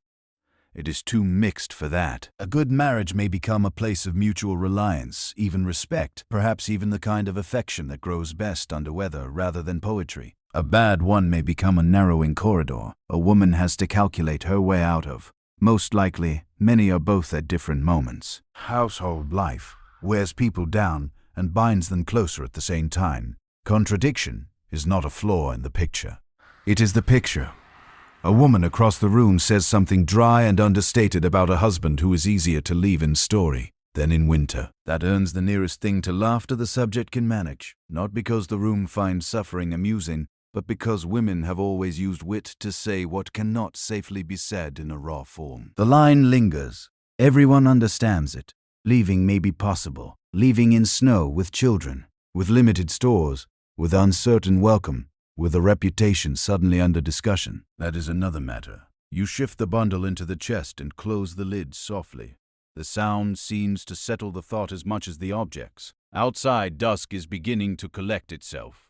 Outside, dusk is beginning to collect itself. The light at the door has gone from pale to thinner, flatter, more undecided. Inside, the long house has that late-day feeling of labor, still continued. And even as bodies start quietly counting what remains, there are always more small things to put right before dark fully claims the room. And perhaps that is what this whole subject resembles most. Not a dramatic gateway flung open or shut, but a narrow path through a crowded house. Real but difficult to walk, available but full of cost. A woman may have recourse. She may have claims. She may not be wholly trapped inside silence. But every one of those truths must pass through kinship, property, season, reputation, and the plain fact that survival itself leaves little room for clean choices. You rise and adjust the wrap at your shoulders, feeling the day in your back now. The mild ache that comes from bending, lifting, carrying, paying attention without pause. Around you, the room resumes its ordinary motions, which is how households protect themselves from being overwhelmed by what they know. The sewing continues. The fire is watched. A child returns, proud of a meaningless task. Someone asks where something has been set. Life, in other words, keeps going. But underneath it, you hold on to the sharper understanding the afternoon has offered. A Viking woman's world contains doors that later myths often forget. They are not wide. They are not easy. Yet their very presence changes the shape of the room. They mean that endurance here is not always mute. Sometimes it watches, waits, gathers its proofs, and remembers where the way back lies. By the time the men begin preparing to leave, the whole household changes its breathing. Not dramatically, no trumpet of importance, no grand speech at the doorway. That belongs more to later imagination than to ordinary life. The real change is subtler, a sharpened attention to what must be packed, a second look at weather, the checking and rechecking of things that were already checked once. A little more silence around the practice. Outwards, a little less patience for foolish delay. You feel it first in the way the room starts sorting men into departure and non-departure, as though the day itself were deciding who belongs to the shore and who remains tied to the house. A cloak is shaken out, a bundle is retied, a knife is tested against its sheath. Dried food is counted, then counted again with the quick irritation of someone who suspects optimism has crept into the numbers. Water, ale, rope, leather, ties, spare cloth, whatever the journey requires and the household can spare. Even a short absence presses on stores differently. Once it becomes real, a longer one presses harder still. And whether the men are leaving for trade, fishing, travel between settlements, seasonal work, or some more dangerous undertaking, the feeling inside the house is never only pride. That is one of the quieter truths daily life understands better than legend does. Departure creates absence, and absence creates labor for those who remain. If a husband, brother, son, or hired man goes by sea or road, someone else must account for the work no longer done by his hands. Fences still loosen. Animals still need tending. Stores still need guarding. Children still grow hungry at the same hours. Whatever glory men may imagine outside the fjord, the household measures departure by the shape of the gap it leaves behind. You stand near the chest while one of the bundles is finally tied to satisfaction. The cord bites down. The cloth holds. Good. One less uncertainty, but the others remain. A man leaving by boat does not simply cross distance. He disappears into rumor, weather, chance, and whatever skill or foolishness he carries with him. This sea is not obliged to return him on schedule. Every woman who has lived near ships long enough knows this in her body, whether she says it aloud or not. Water has a way of making promises so and childish, so the room becomes practical. Too practical, perhaps for sentiment, to find much open space. An older woman reminds someone not to forget the smaller pouch. A younger one notices a seam that needs reinforcing before the cloak can be trusted. Someone asks about weather farther along the coast. Someone else dismisses the concern too quickly, which is its own form of worry. Men leaving often perform certainty more than they feel it. Women remaining often hide fear inside competence for exactly the same reason. You pass over the repaired garment without comment. He takes it without thanks, at first, then glances back as though he knows better. That glance is enough. Affection in households like this is often carried through objects, not speeches. The better tied bundle, the stronger seam, the little store of food shifted into the bag without announcement. Care moves toward departure quietly, because quiet care is less humiliating for everyone. A child too young to understand uncertainty and old enough to feel disruption grows excited at the idea of boats and motion. and men going out into the wide world. The child asks too many questions. Will they come back tomorrow? Will they bring something? Will the sea be loud? The questions scatter into the room like pebbles. No one answers fully. No one lies boldly either. Adults in such houses learn the art of replying just enough. Outside, the air seems sharper now, as if departure has made the weather more visible. You can imagine the shoreline without seeing it. Wet wood, rope, cold wind, water knocking against hulls with that indifferent persistence only water has. Somewhere beyond the settlement, the route outward is already waiting. Inside, though, you are still counting what remains. Who will carry which work now? What must be delayed? What cannot be delayed? Which younger hands can be trusted more than defer? Or which stores must be watched more tightly if the absence stretches? The leaving has not happened yet, and already you are living in its consequences. That may be the most accurate measure of it. A man's departure begins for a woman long before the boat pushes off. It begins in inventory, in silence, in the altered weight of the house, and in the calm face she keeps while the day quietly rearranges itself around what might not return on time. When the men are gone, the silence they leave behind is never pure silence. It is a rearranged soundscape. Fewer heavy steps, fewer voices crossing the room at once. More space at the bench, though not enough to feel generous. The long house seems for a brief moment to exhale, and then immediately to realize how much more carefully it must now breathe. You stand near the doorway after the last figure has gone out of sight, not because there is nothing to do, but because there is nothing to do, but because there is suddenly too much that depends on how well the rest of the day is handled. The younger ones still expect things at the same hour. The older ones still carry their habits, their moods, their needs. The animals do not grant a pause in honor of absence. Fire still has to be fed. Milk still turns if left too long. Cloth still waits for the hand that left it unfinished. A man's departure may look like movement from the shore. From the house, it looks like subtraction. And yet, the room does not become smaller without men in it. In some ways, it becomes larger, because your authority no longer has to move around their immediate presence. That change is not theatrical. It does not arrive as a crown or a proclamation. It arrives as a different kind of directness. Decisions made without first checking the mood of the men who have just gone. Tasks redistributed more cleanly. A younger helper spoken to not as a child to be managed, but as a pair of hands now need. Be in earnest. The household stretches into the absence and discovers the shape it must take to hold. You begin at once. A list forms in your mind so quickly it hardly feels like language. Check the stored dairy. Move the drying things before the weather shifts. Have the younger one bring in more fuel before dusk. Look again at the fence. Set aside what cannot be wasted. Count what remains of the grain more honesty now. That fewer hands will eat here tonight. More uncertainty has entered the future. All of it practical.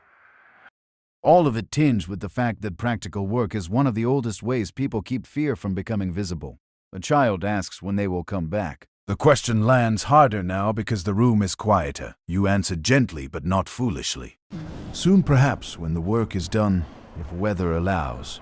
The child listens, frowns, and accepts the answer only because children are used to adults naming uncertainty as though it were ordinary. In truth, it is ordinary. That is the uncomfortable part. In coastal and seafaring communities, uncertainty is not a disruption of life.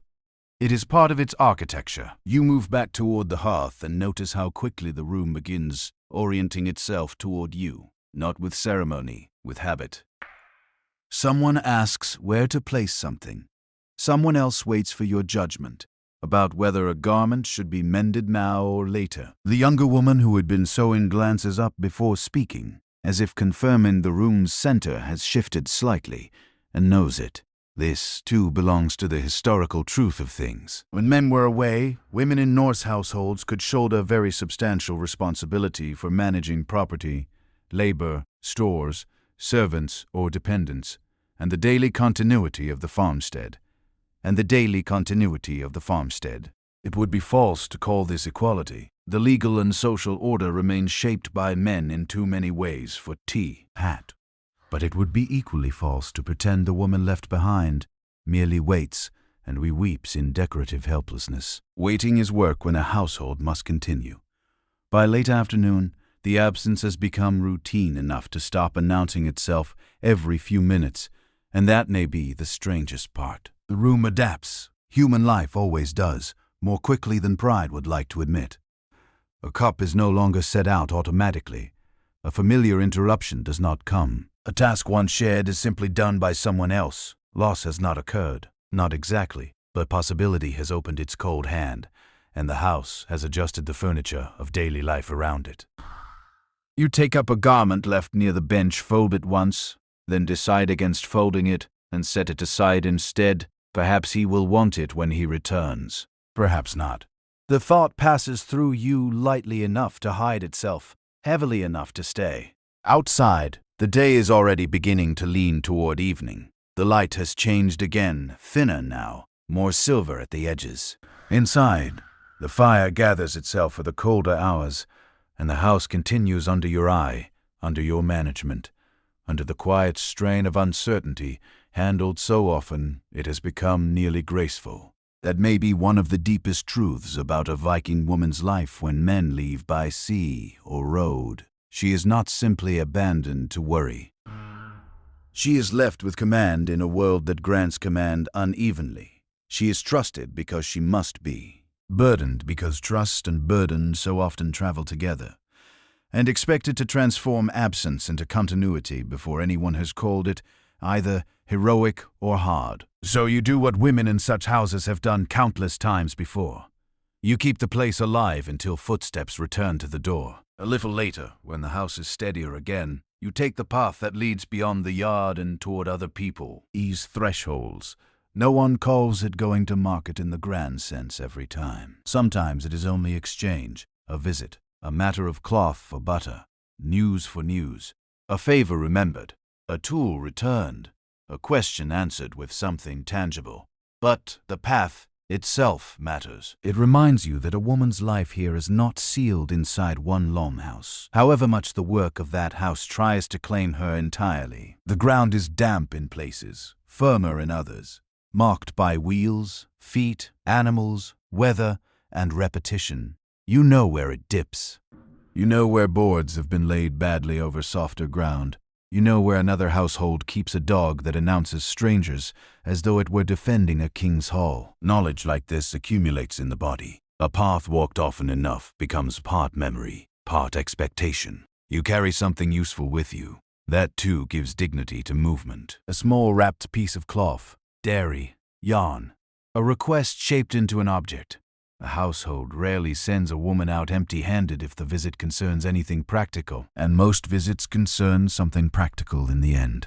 Even when talk begins with health, weather, kin, or the latest difficulty down by the shore, it often resolves into exchange. The Norse world moves goods through relationships as much as through formal stalls and measured bargains. As you near the other buildings, the settlement reveals itself in a different register than the longhouse ever can. Voices arrive, detached from faces at first. The sound of someone splitting or shaping wood. A child running where a child has been told not to run. Smoke rising from more than one roof. A figure bent over some outdoor task, glancing up not from suspicion exactly, but from the lifelong habit of noticing who was approaching and why. You notice before you speak. That matters. So does how you are read. A woman out on household business is not invisible in this world. She carries the reputation of her people with her in small ways, in the neatness of what she brings, the tone she uses, whether she wastes time, whether she appears careless, whether she remembers what was said last season, whether she pays back one favor with another, instead of pretending memory belongs only to men. In a society where kinship and standing travel through daily dealings as much as through formal agreements, even a brief visit can do the work of diplomacy. The woman who receives you does not greet you with softness first. She greets you with measure. That is not coldness. It is competence meeting. Competence.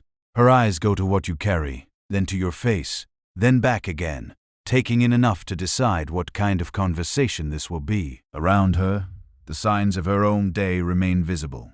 Something drying, something waiting to be carried, a child, half underfoot. The old familiar tension between welcome and interruption. Two working women meeting in daylight rarely step into a scene empty of prior obligations. You exchange the first words. Nothing. Theatrical. A remark about weather, perhaps about someone who has gone down to the water, about the quality of this season's whatever the moment requires. Wool, milk, fish, wood, labor, patience. The real subject arrives only after the outer layer has been properly handled. That is often how women's networks preserve both efficiency and pride. You do not lunge for the transaction. You give it somewhere social to stand. In later myths, the Viking world can appear too male, too public, too attached to ships and visible power to leave much room for women's movement beyond the home. But archaeology, graves, goods, and common sense all push against that simplification. Women could trade, travel locally, supervise exchange, carry goods, visit neighboring households, and participate in the wider circulation that kept settlements functioning.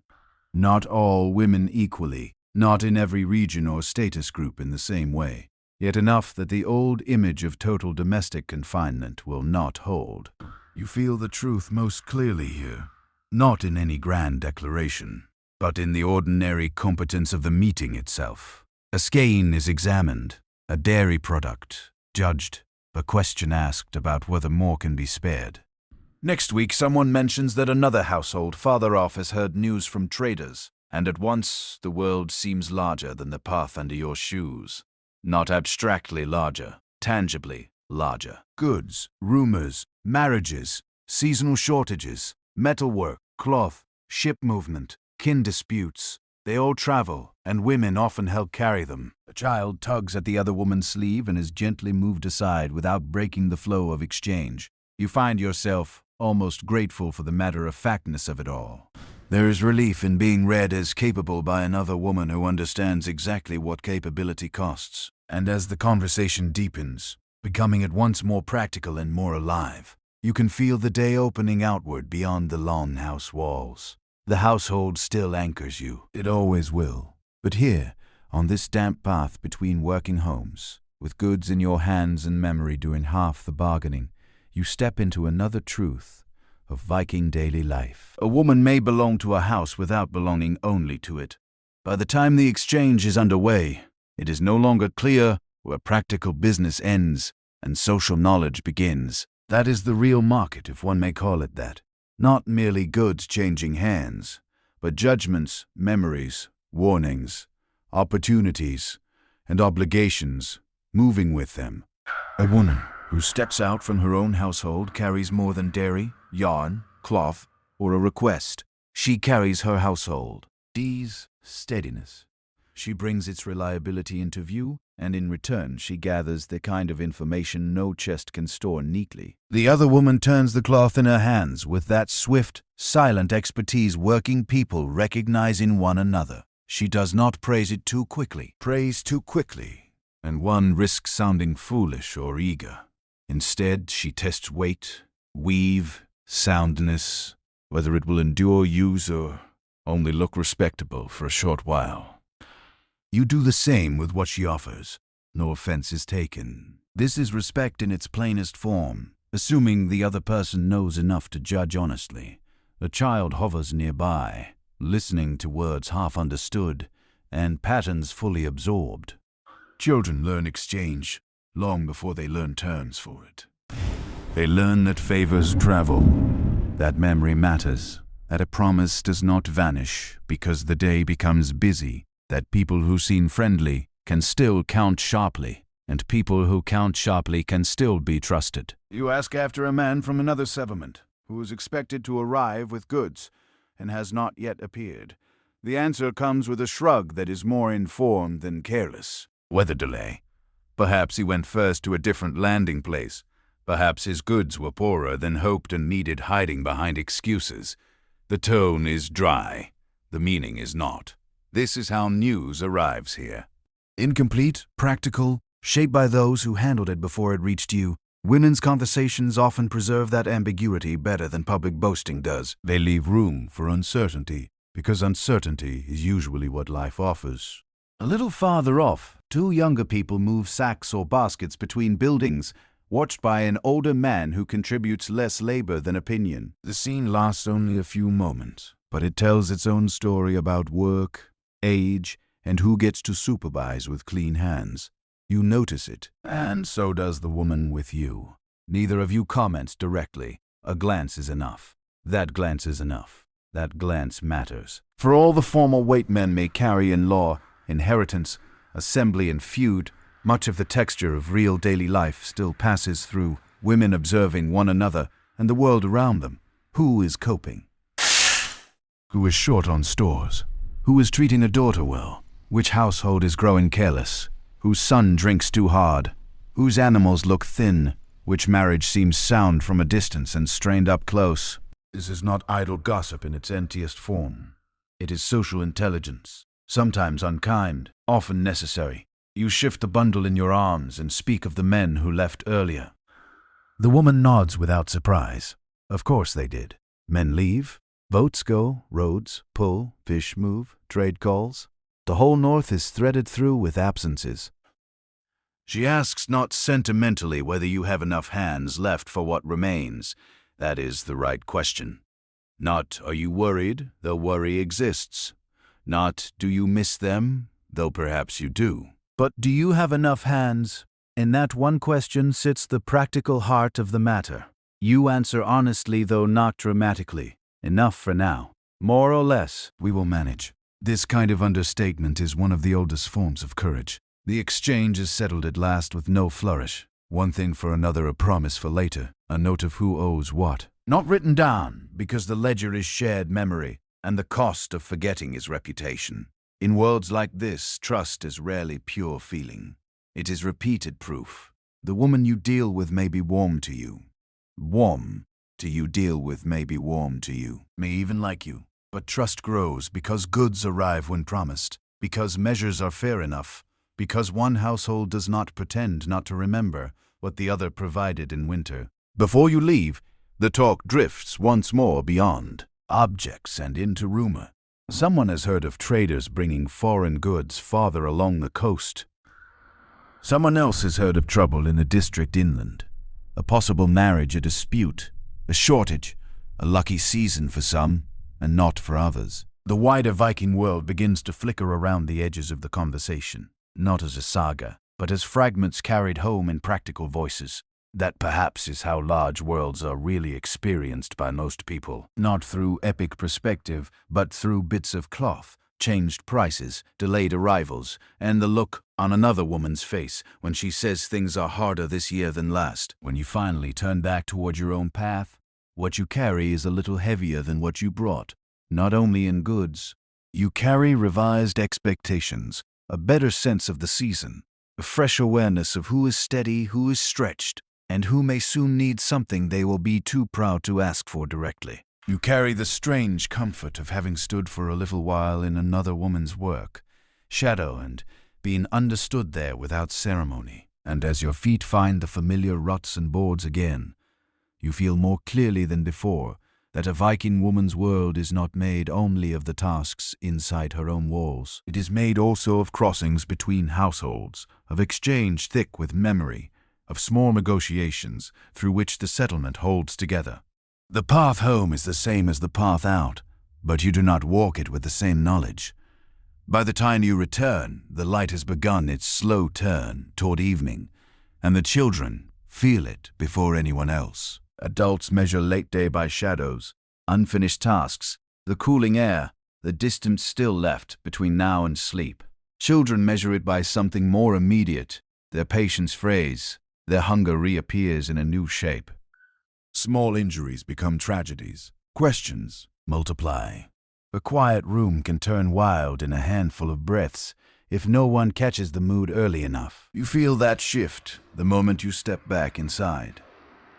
A younger child is sitting where the floor is warmest, near the hearth, absorbed in some tiny occupation that seems solemn only because childhood can make anything solemn. Another is too tired to settle and too proud to admit it. A third is watching the older people with a sharp, secretive attention children use when trying to understand rules nobody has properly explained to them. The room is full of that peculiar late-day energy, less noisy than morning hunger, more fragile than mid-morning restlessness.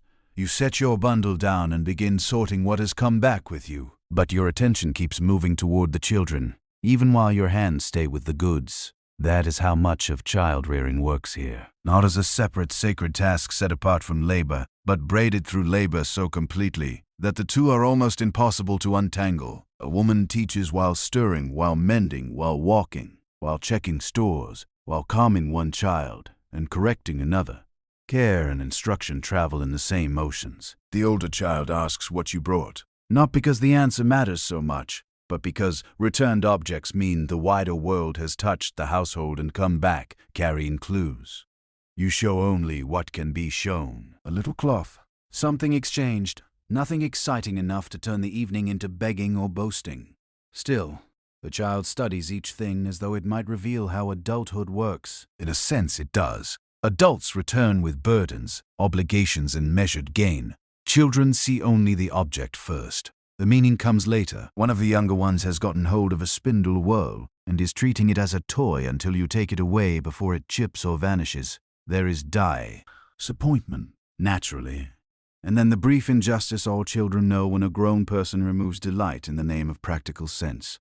You answer that injustice with a task. Bring the small basket. Fold the cloth. Sit here, not there. Children in a household like this are seldom invited into idleness for long. Even play often leans toward imitation, toward preparation, toward the shapes of future usefulness. And yet, there is affection here too, unmistakable in the very fact of such attention. You tuck a loose wrap around one small shoulder without breaking conversation. You wipe a nose with more patience than elegance. You hear the beginning of a quarrel between siblings and cut it off, not because it is wicked, but because everyone is too tired for the noise to remain harmless. A child's world in a Viking household is not soft in the modern sense. There is work, expectation, weather, danger, proximity, discipline. But neither is it loveless by default. Tenderness simply wears practical clothing. Tenderness simply wears practical clothing. Near the wall, an older child is trying to help and trying at the same time, not to look as though help still needs to be learned. That age can be difficult. No longer little enough to be forgiven everything, not yet old enough to command respect without effort. You let the child carry out something real, not a pretend task this time. Not because you are generous, though perhaps you are. Because households survive by letting children grow into responsibility gradually enough that the burden does not arrive all at once like a blow. Memory enters here as well. A woman teaches children not only how to carry, fetch, mend, stir, and watch the fire. She also teaches who belongs to them and how, which names matter, which can live beyond the next path, which old stories of the family are worth telling again, which grudges are remembered, which losses are spoken carefully. In Ko, tours shaped strongly by oral memory, a mother or senior woman often becomes one of the first keepers of continuity. Not the only one, certainly, but an essential one. The child learns the map of the world, partly by learning who the household says it is. The child nearest the hearth asks some question too large for the hour. Perhaps where the men have gone. Perhaps whether a person far away is truly kin. Perhaps why one household has more than another.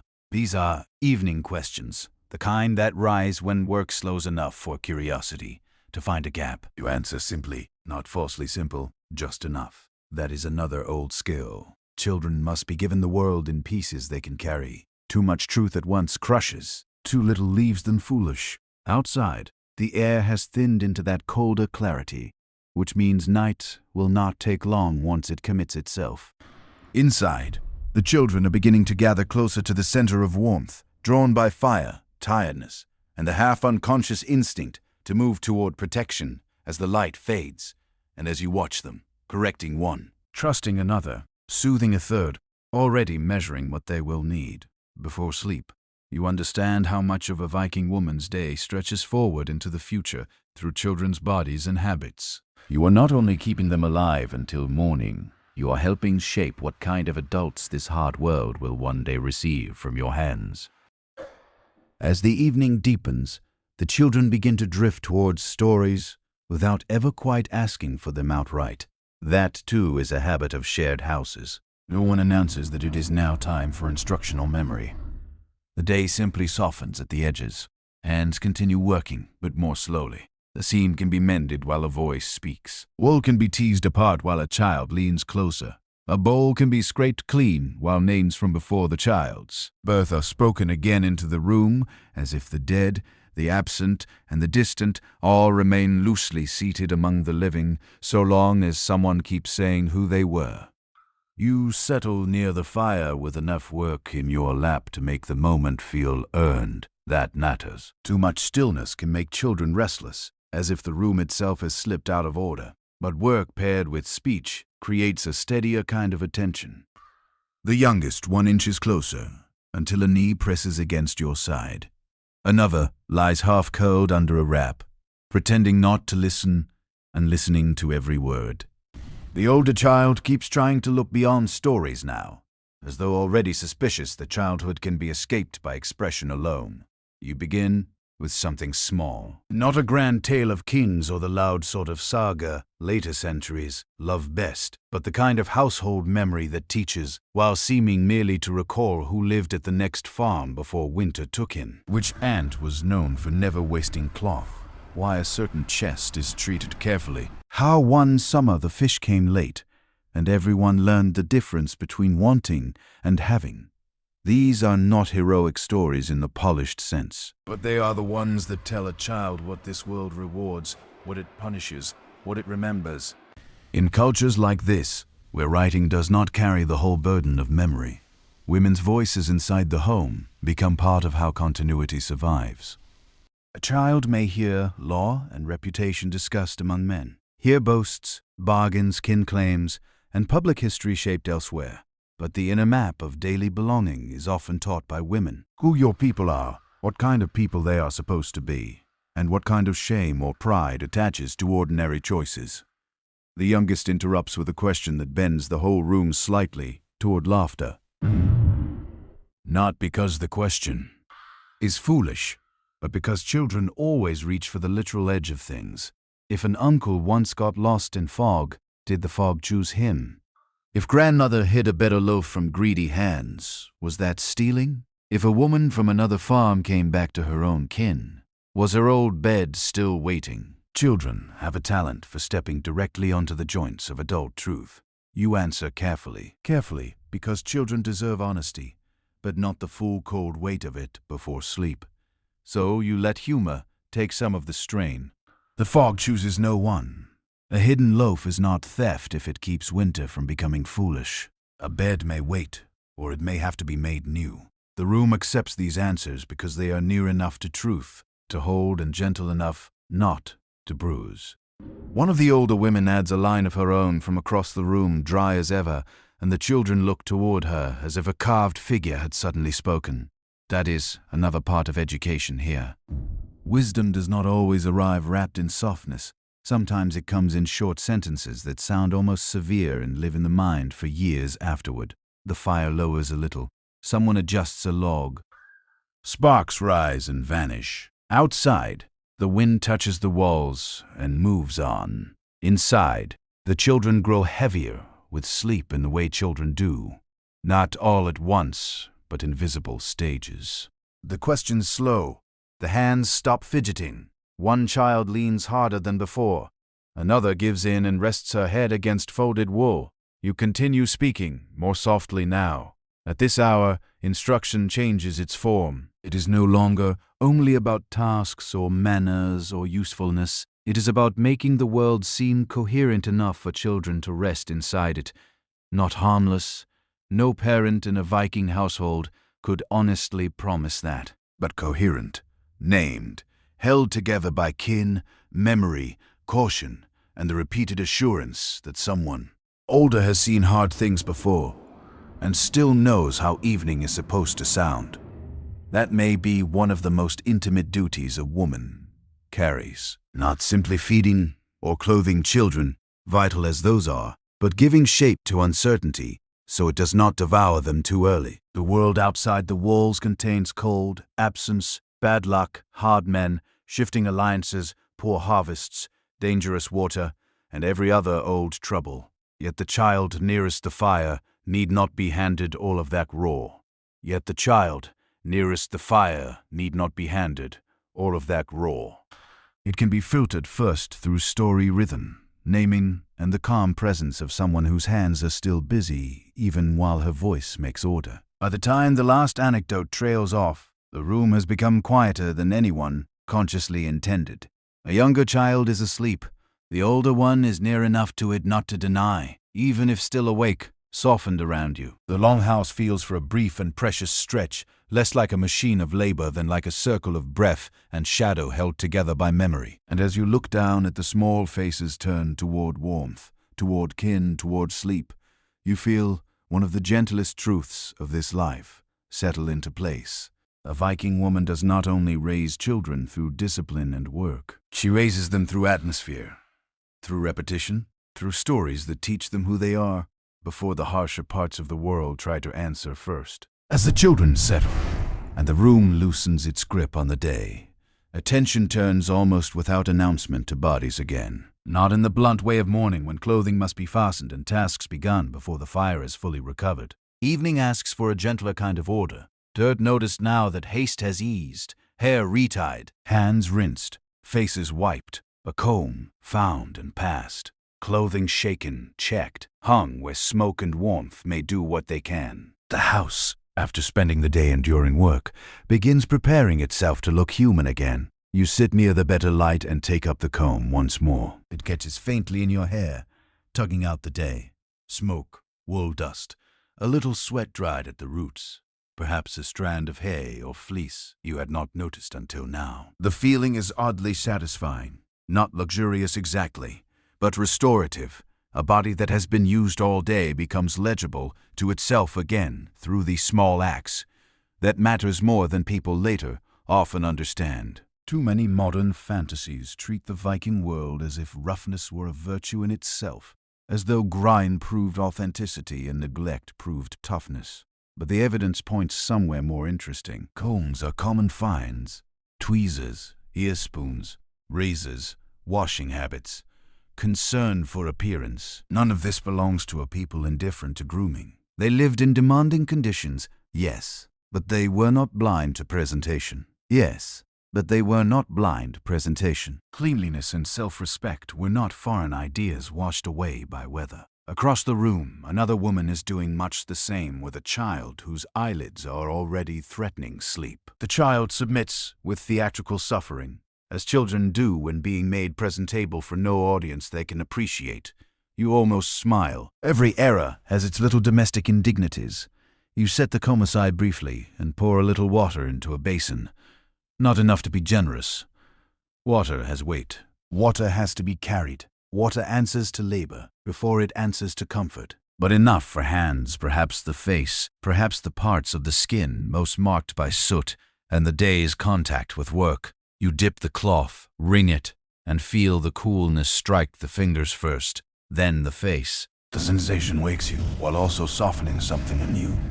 A day can cling to the body more heavily than the mind admits. The older woman near the hearth gives a disapproving glance towards someone whose hands are still blackened, where they need not be. She says nothing. She does not have to.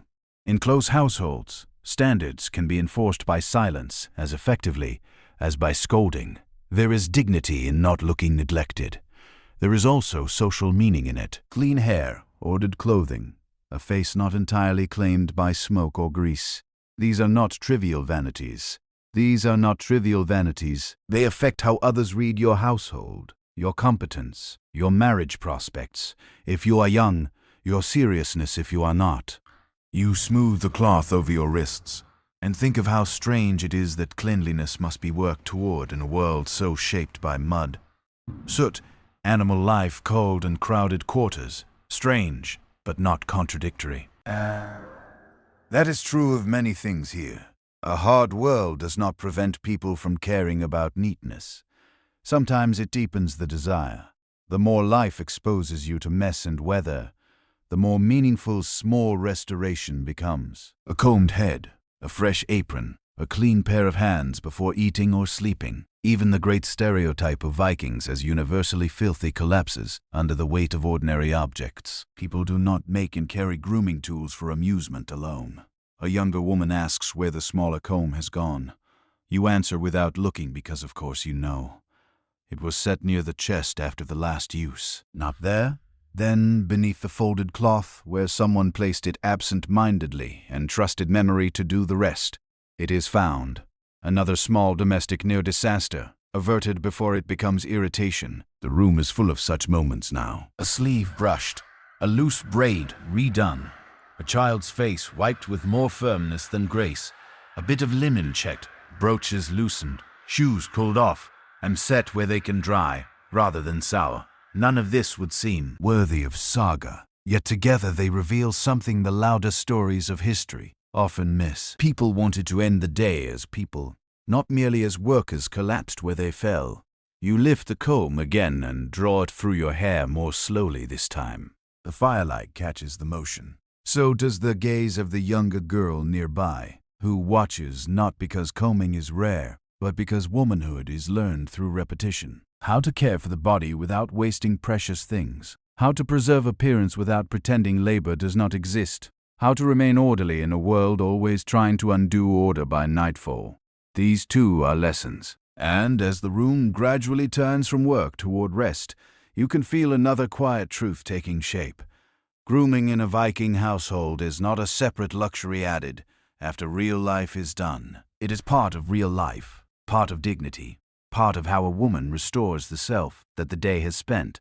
As the evening settles more fully, grooming becomes less about being seen and more about returning the body to itself. The brooch comes loose first. There is always a small relief in that. The weight at the chest has done its work for the day. The belt follows with its familiar downward pull suddenly gone, leaving the body feeling lighter and for a moment oddly unfinished. Things that signaled readiness in the morning now signal permission to soften.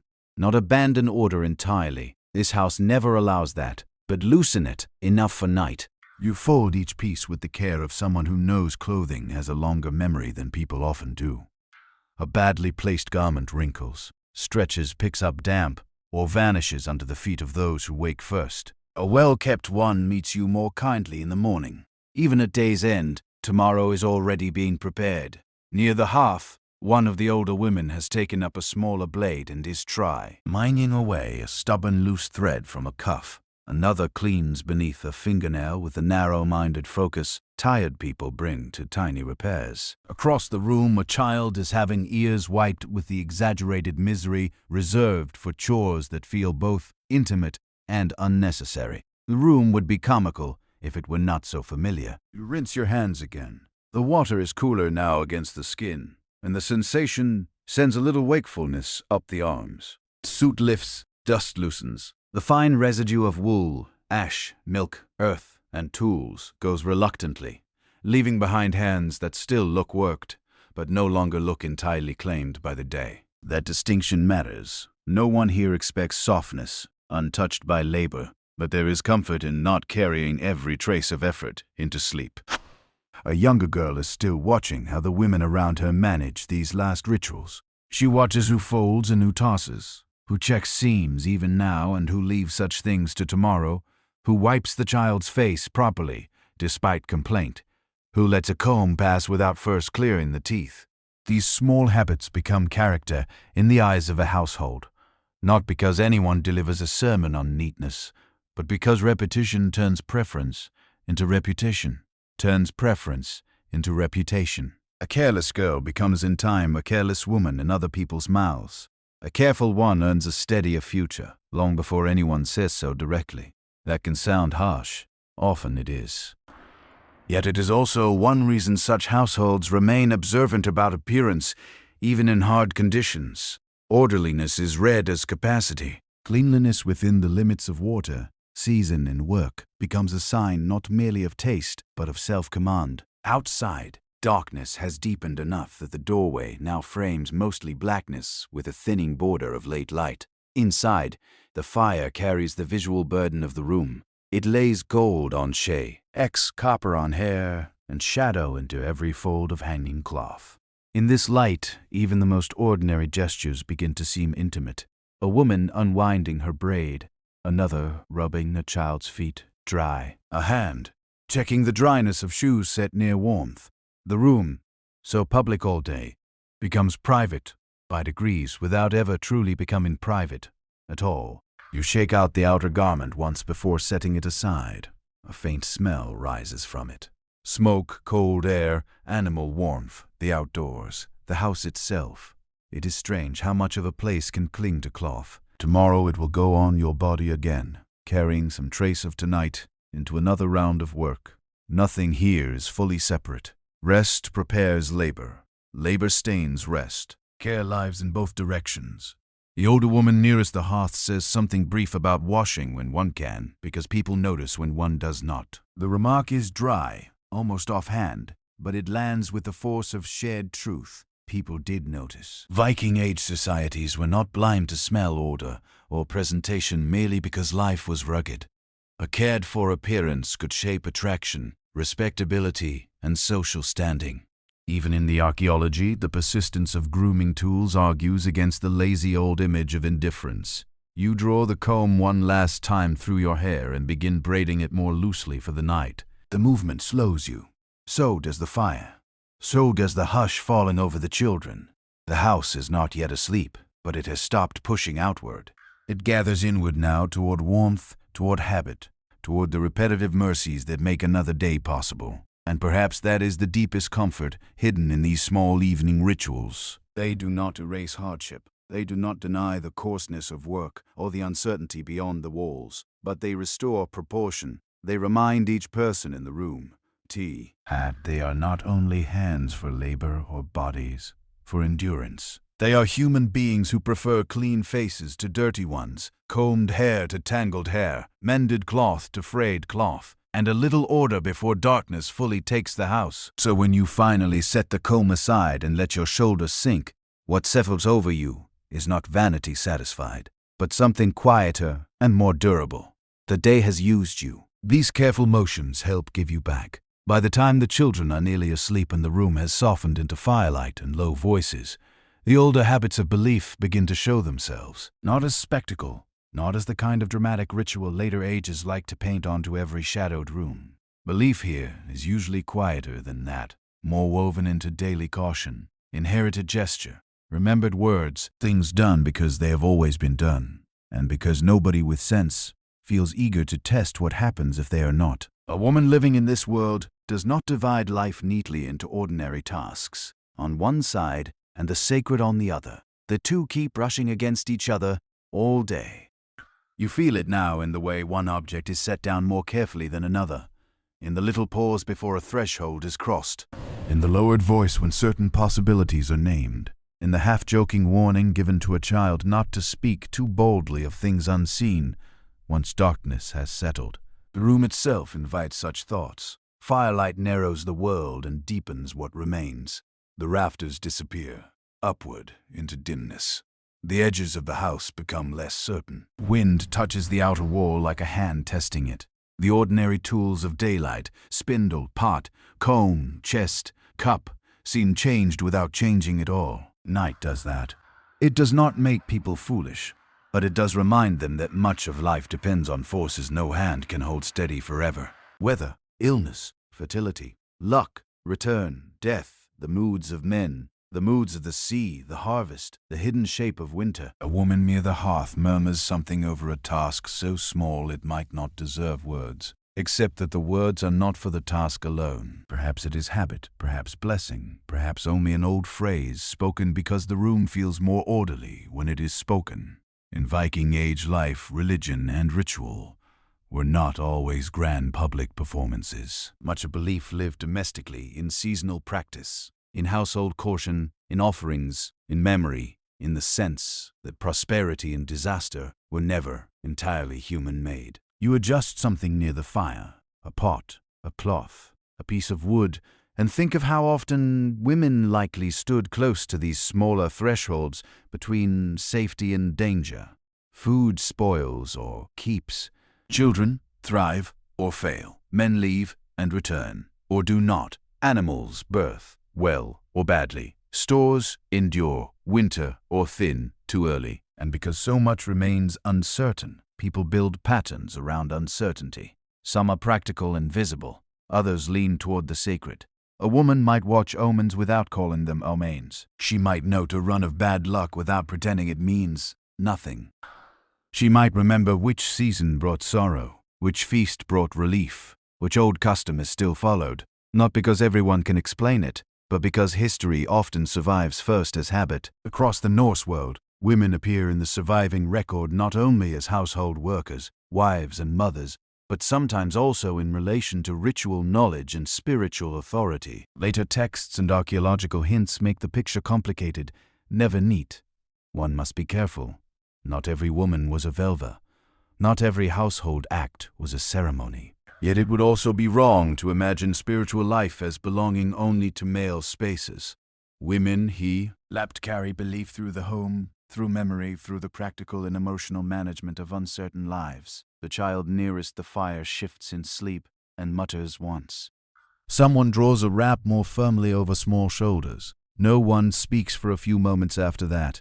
In the quiet, the house feels full of more than the visible. Not ghosts, not inventions, not some theatrical haunting. Only the dense company of dependence and memory. The sense that this room is linked to those who built it, those who slept here before, those who kept this sane fire going through other winters, other births, other losses. A household is never only a present tense place. It is thick with the people it remembers, and the customs it continues without always naming why. You notice the older woman touch a hanging object, almost absent-mindedly, as she passes. Not quite reverence, not quite habit, alone. That kind of gesture is hard to classify and easy to underestimate. Much of ancient belief leaves exactly this kind of trace. Gestures too small for monuments, too ordinary for formal record, yet repeated enough to reveal what the room trusted when certainty ran thin. Outside, night has taken the settlement. Now the dark beyond the doorway is no longer evening. It is full night, and everyone inside feels it, whether they look up or not. That changes how voices move. They lower, they round off. Even practical remarks take on a little more care, as though night itself were listening. And as you sit in that gathering hush with firelight breathing, and the children slipping deeper into sleep, you begin to understand one of the gentler truths of a Viking woman's spiritual world. It is not built only from gods named in stories or rituals remembered in fragments. It is built also from daily uncertainty met with steadiness, from old forms preserved inside ordinary acts, and from the quiet refusal to live as though human effort were the only force shaping the days. Later, when the fire has burned lower and the room no longer belongs to work in quite the same way, belief takes on a more intimate shape, not larger, smaller, and in some ways more powerful for that. Someone checks the doorway bar one more time. Someone else glances toward the roof opening as if measuring the night by the smoke. A cup is set down carefully, not because it is precious, but because care itself feels like a form of respect at this hour. Nothing here looks like grand ritual, and yet the room is full of little acts that say the same thing. Darkness is not treated as empty. Darkness is not treated as empty. A younger woman asks half lightly whether the weather will hold through tomorrow. No one answers immediately. Weather is never only weather in a life like this. It governs travel, drying, fodder, fishing, mood, safety, return. A careless answer would sound like arrogance, so the older woman nearest the hearth only shrugs and says that tomorrow will show itself soon enough. It is a practical answer, but underneath it lies the old recognition that human beings may prepare, watch, judge, and still not command what matters most. That recognition has consequences. It makes people less likely to boast at night. It makes them repeat old customs even when they could not defend them in an argument. It makes women, especially women responsible for households, attentive to patterns others might dismiss too quickly. A run of sick animals, a child not thriving, milk turning strangely, a bad season, following some neglected duty. No sensible person needs to become theatrical to feel the weight of such things. Belief in this world often lives not in spectacle, but in what people hesitate to ignore. You sit with your hands resting for one of the first times all day, and the stillness feels almost suspicious. That too is part of evening. A body used to constant motion does not relax cleanly at first. It listens for the next interruption. A child crying, a pot shifting, a knock, a footstep outside. When none come at once, the room acquires a peculiar tenderness, as though everyone inside has been granted a short loan of peace and does not wish to spend it noisily. Across from you, the older woman begins speaking of a season long ago, when signs of trouble were noticed too late. Not signs in the foolish sense, not ravens arranged like prophecy, only ordinary things failing in a row until no one could pretend coincidence was still harmless. The story is told without ornament. That is what makes it persuasive.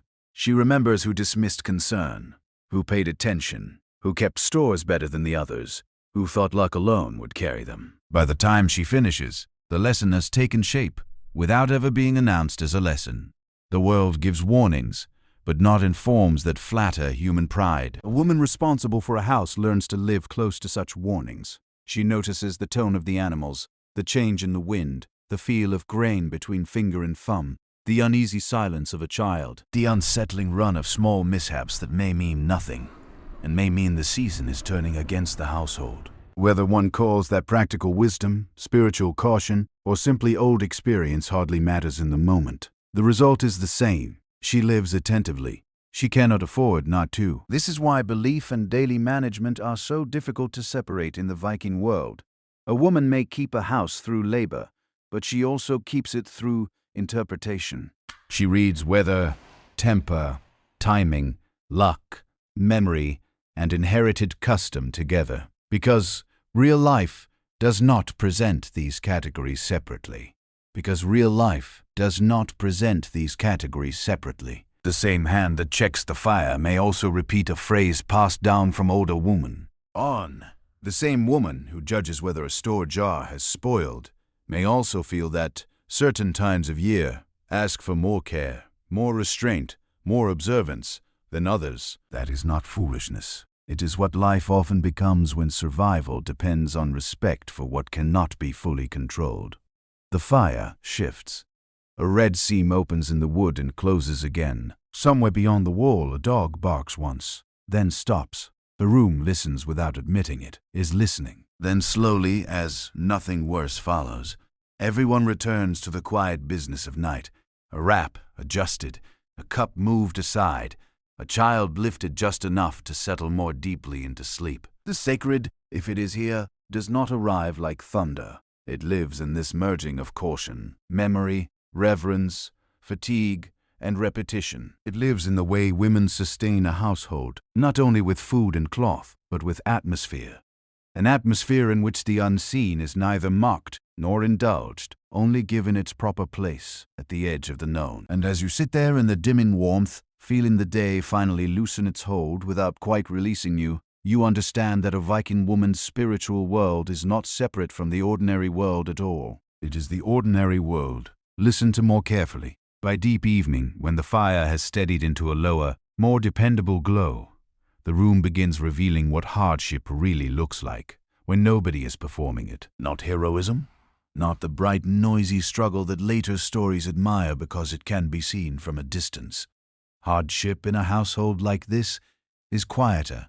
It lives in the counting, in the saving back, in the way eyes go to the door when the wind sharpens, in how carefully the remaining fuel is judged, in the slight pause before someone serves one more portion and decides whether there is enough left to be generous. If winter is near or already pressing, tea.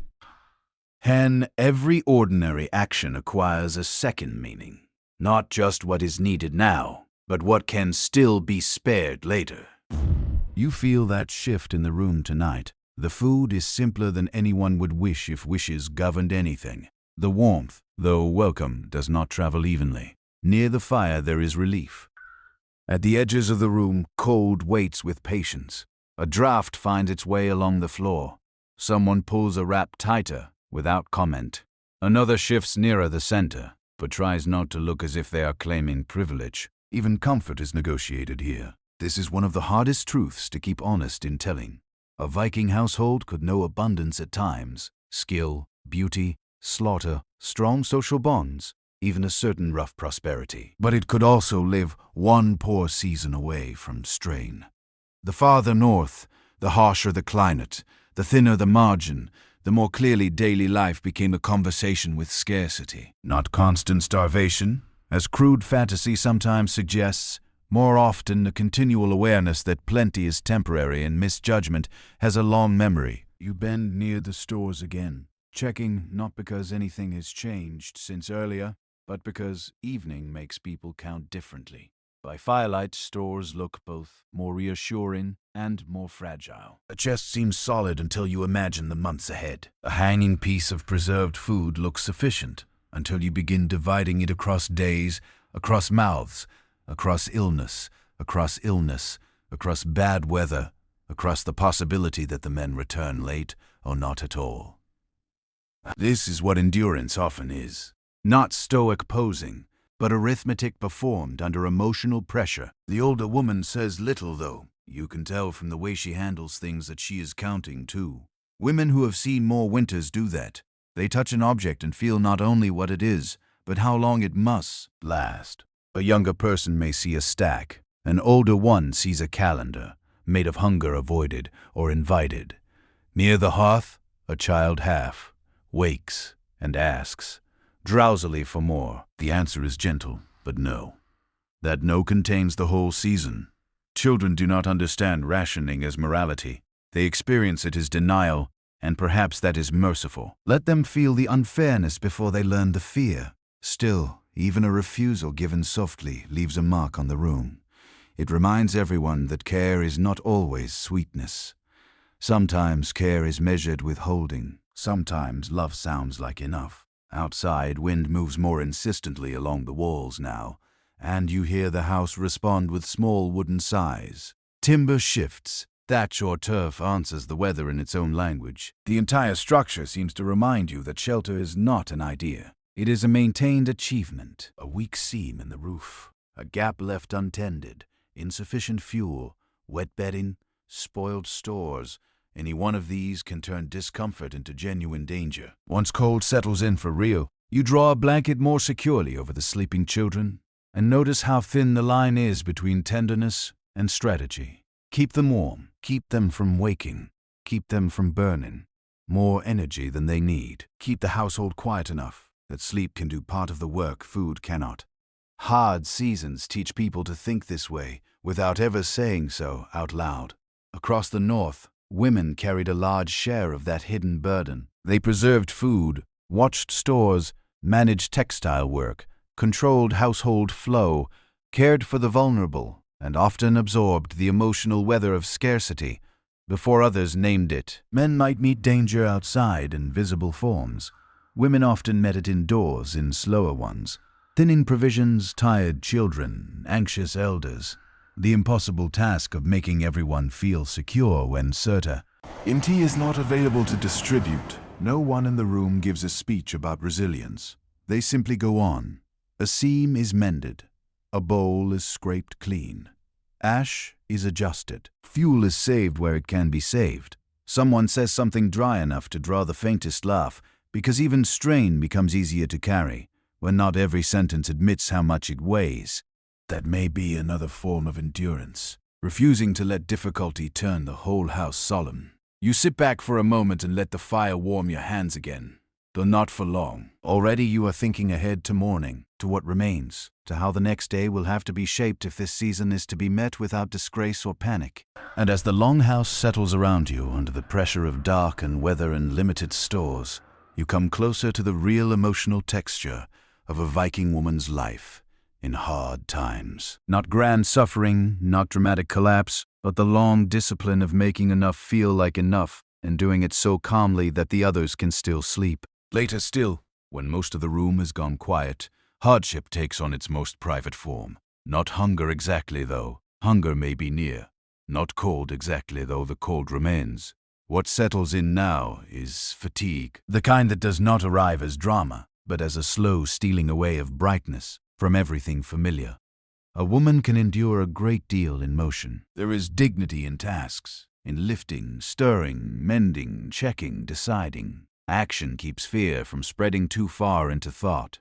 But when the tasks thin out, and the house grows dim, and the children finally stop asking for things, the day leaves behind its deeper residue. You feel it in your back first, then in your hands, then in the part of the mind that has been counting all day and would very much like just for an hour to stop. Across the room, the older woman has fallen into that stillness which is not quite sleep, not quite wakefulness either. Age and hard seasons teach people to rest lightly. A younger woman nearby is sewing one last thing, by firelight, even though the light is no longer good enough for honesty. That, too, is a kind of truth. Work goes on past wisdom sometimes because stopping feels more frightening than continuing. You know better than to waste the fire on perfect comfort. So the wood is adjusted carefully, not generously. Enough to carry the room into night, not enough to flatter anyone into thinking tomorrow's fuel may spend itself tonight. This is what endurance looks like when it has matured past bravado. It does not make scenes. It refuses waste. One of the children stirs and coughs once in sleep. Every adult ear in the room hears it, even if no one moves immediately. That is another burden women often carry most deeply in such households. The constant readiness for small trouble to become larger trouble. A cough, a pale face, an animal gone off its feed, damp, creeping into stored things, a pain someone dismisses, until it begins shaping the whole day. Hard lives do not always break through spectacular events. More often, they narrow through accumulation. One inconvenience, then another, then another. By the time anyone names the season difficult, the difficulty has already been living in the room for weeks. You pull another wrap over the child and smooth it once lightly, so as not to wake them. The motion is tender. It is also practical. In this world, the line between tenderness and management is very thin. Perhaps it must be. Outside, the wind has settled into a steadier voice now, less restless than before, more certain. The house answers with faint sounds of its own. Timber shifting, thatch or turf holding, the old low language of a structure, asked to do its duty through another night. You listen without quite into measuring those sounds the way you measure everything else. A good house speaks differently from a failing one. Women who keep households learn that grammar early. A younger hand reaches for a stored bit of food and stops before touching it, as though remembering at the last moment that evening, hunger does not always deserve to be answered. You notice and say nothing. Some lessons are better absorbed in silence. The hand withdraws. Pride is preserved. So is the food. That may be one of the lonelier aspects of endurance. How often it must remain invisible to work properly. A woman who judges well prevents scenes that never happen. Children do not know what was saved back for them. Men returning later may not know how narrowly things were managed while they were gone. Even other women in the room may see only the calm surface unless they have practiced the same calm themselves. Competence can become a kind of concealment, and yet there is dignity in that concealment too. Not because suffering should be hidden for its own sake, but because there is strength in refusing to let difficulty dictate the whole emotional weather of the house. Someone murmurs something dry and wry from near the hearth. Another woman answers with a ghost of a laugh. The sound is soft, almost unbelieving, but it changes the room. Hardship has not left. It has simply been denied the last word for the night. You sit for one more moment with your hands near the low fire, feeling the warmth reach only partway into the cold stored in your fingers. Around you, the long house has grown still enough that each sleeping breath seems to belong to the same creature. The house is poor in some things, strained in others, uncertain in many, but it is holding. And perhaps that is the most honest image of endurance a Viking woman would recognize. Not triumph, not collapse, a house still holding. Children, sleep, stores not yet gone, fire not yet out. Your own tired body still upright, long enough to make sure morning will have something to begin from. By the time the room has nearly surrendered itself to night, the day begins to gather into meaning without anyone naming that meaning aloud. This is often how truth arrives in a life like yours here, not as revelation, not as a speech, but as the slow recognition that everything repeated from dawn to darkness has been saying the same thing in different forms. Fire, food, cloth, children, weather, keys, stores, talk, silence, absence, caution, care. Each seemed at first like only itself. By night, they begin to settle into a pattern. You sit close enough to the hearth to feel its remaining warmth, though not so close that you forget how quickly warmth fades once the fire is left alone. Around you, the long house has taken on that final stillness which is never total stillness. A sleeper turning, someone sighing, a log shifting inward, the faint murmur of wind outside, the sleepy restlessness of a child not yet fully surrendered to dreams. The house is not silent. It is resting in layers, the same way it woke in layers. Your hands are finally empty. That may be the strangest sensation of all. All day they have held something. Wood, grain, wool, cloth, milk, tools, cups, children, cords, combs, lids, work, work, work. Now they rest in your lap. And because they rest, the mind begins one last circuit through what was done and what still remains undone. The fence will need another look tomorrow. The cloth at the loom will not finish itself. The stores must be checked again. The younger child's cough may mean nothing or may need watching. More fuel should be brought closer if the weather turns sharper. The list does not vanish because darkness has come. It simply goes quieter, and underneath the quiet, another knowledge settles. The famous Viking world that later ages remember in iron, ships, silver and sudden violence has depended all this time on rooms like this, one on women like this one, on days exactly like this day, repeated not once, but across years, across settlements, across seasons, across lives that never expected to be remembered individually. That is not a sentimental thought. It is structural. Without the long labor of women, the household does not hold. Without the household holding, the farm does not endure. Without endurance, the wider world men boast about becomes much smaller, much sooner than anyone likes to admit. A child near the hearth gives a small sleeping sound and curls more tightly into the blanket. You look down and feel the old mix of things that refuses simple naming. Tenderness, yes. Fatigue, certainly.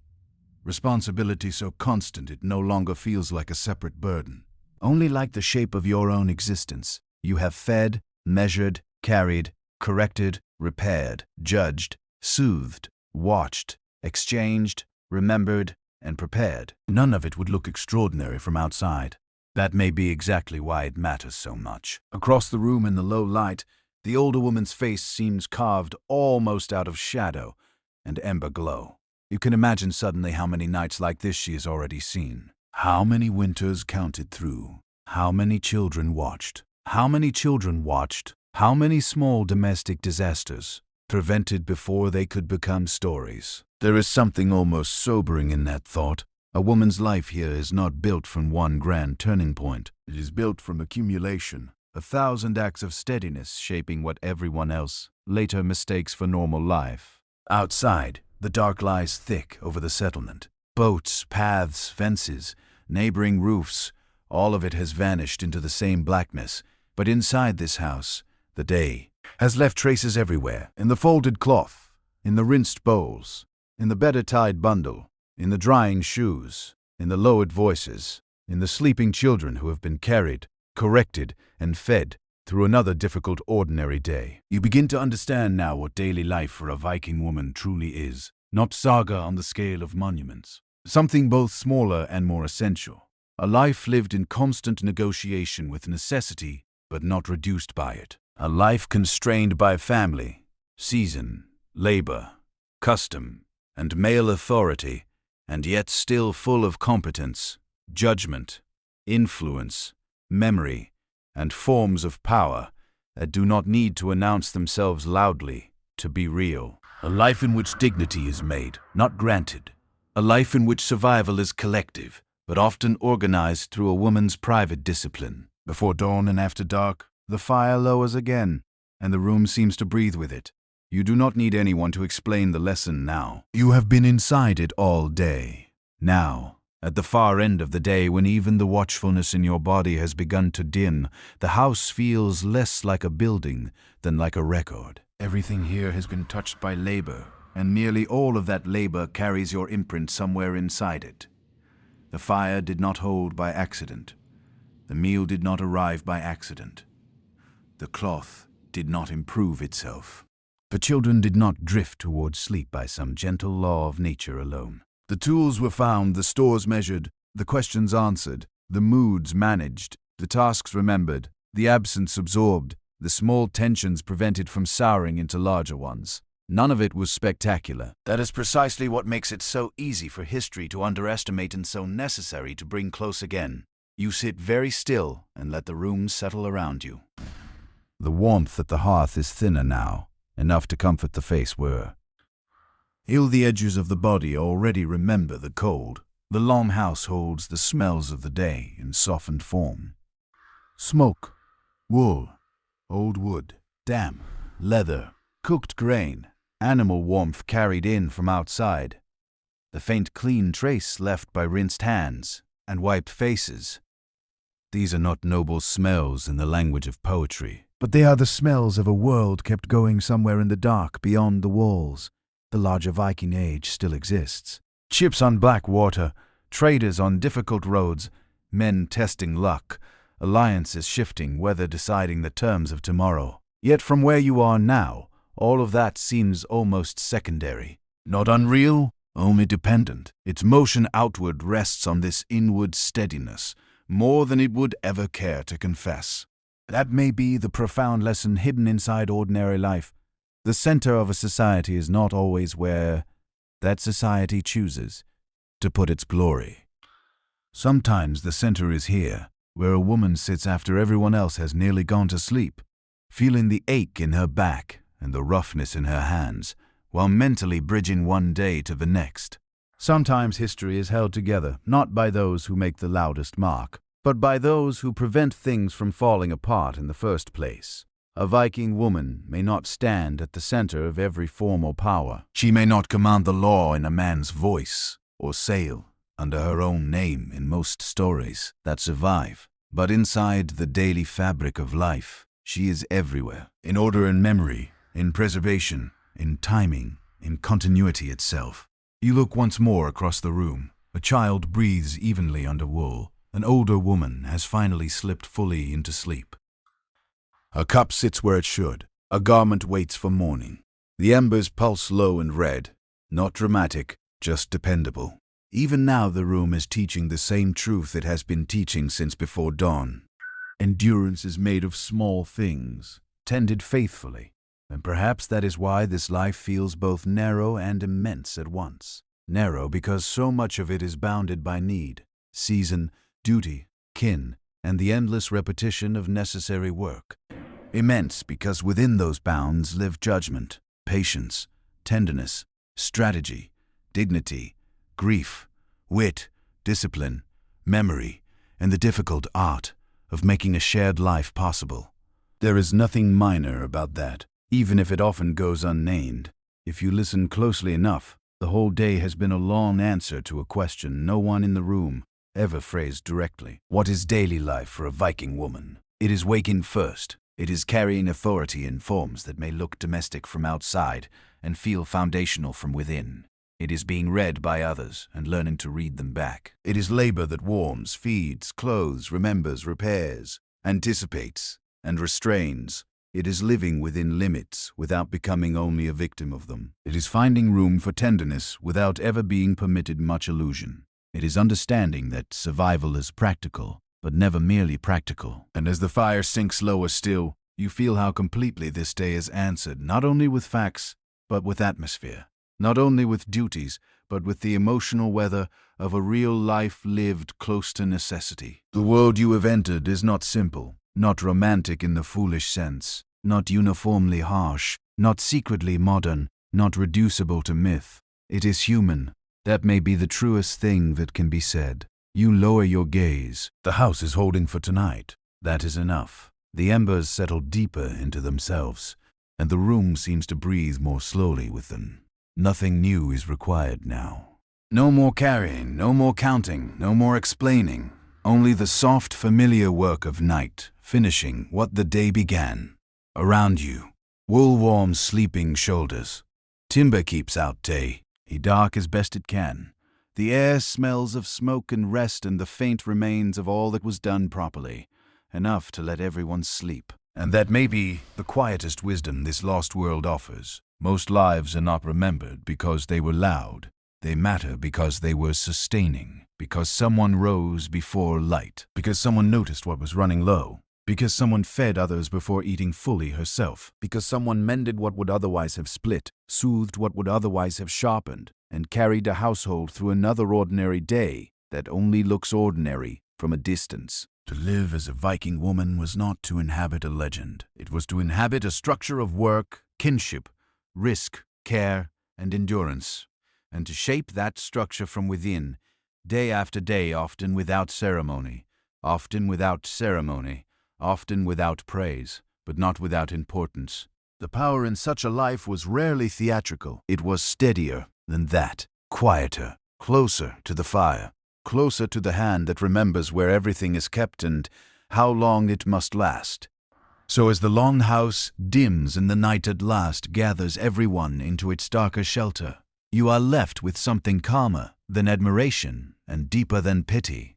You are left with recognition. Real world, real limits, real skill, real tenderness. A life not built for glory and yet full of meaning because it kept other lives possible. That is a lesson large enough to outlast the timbers.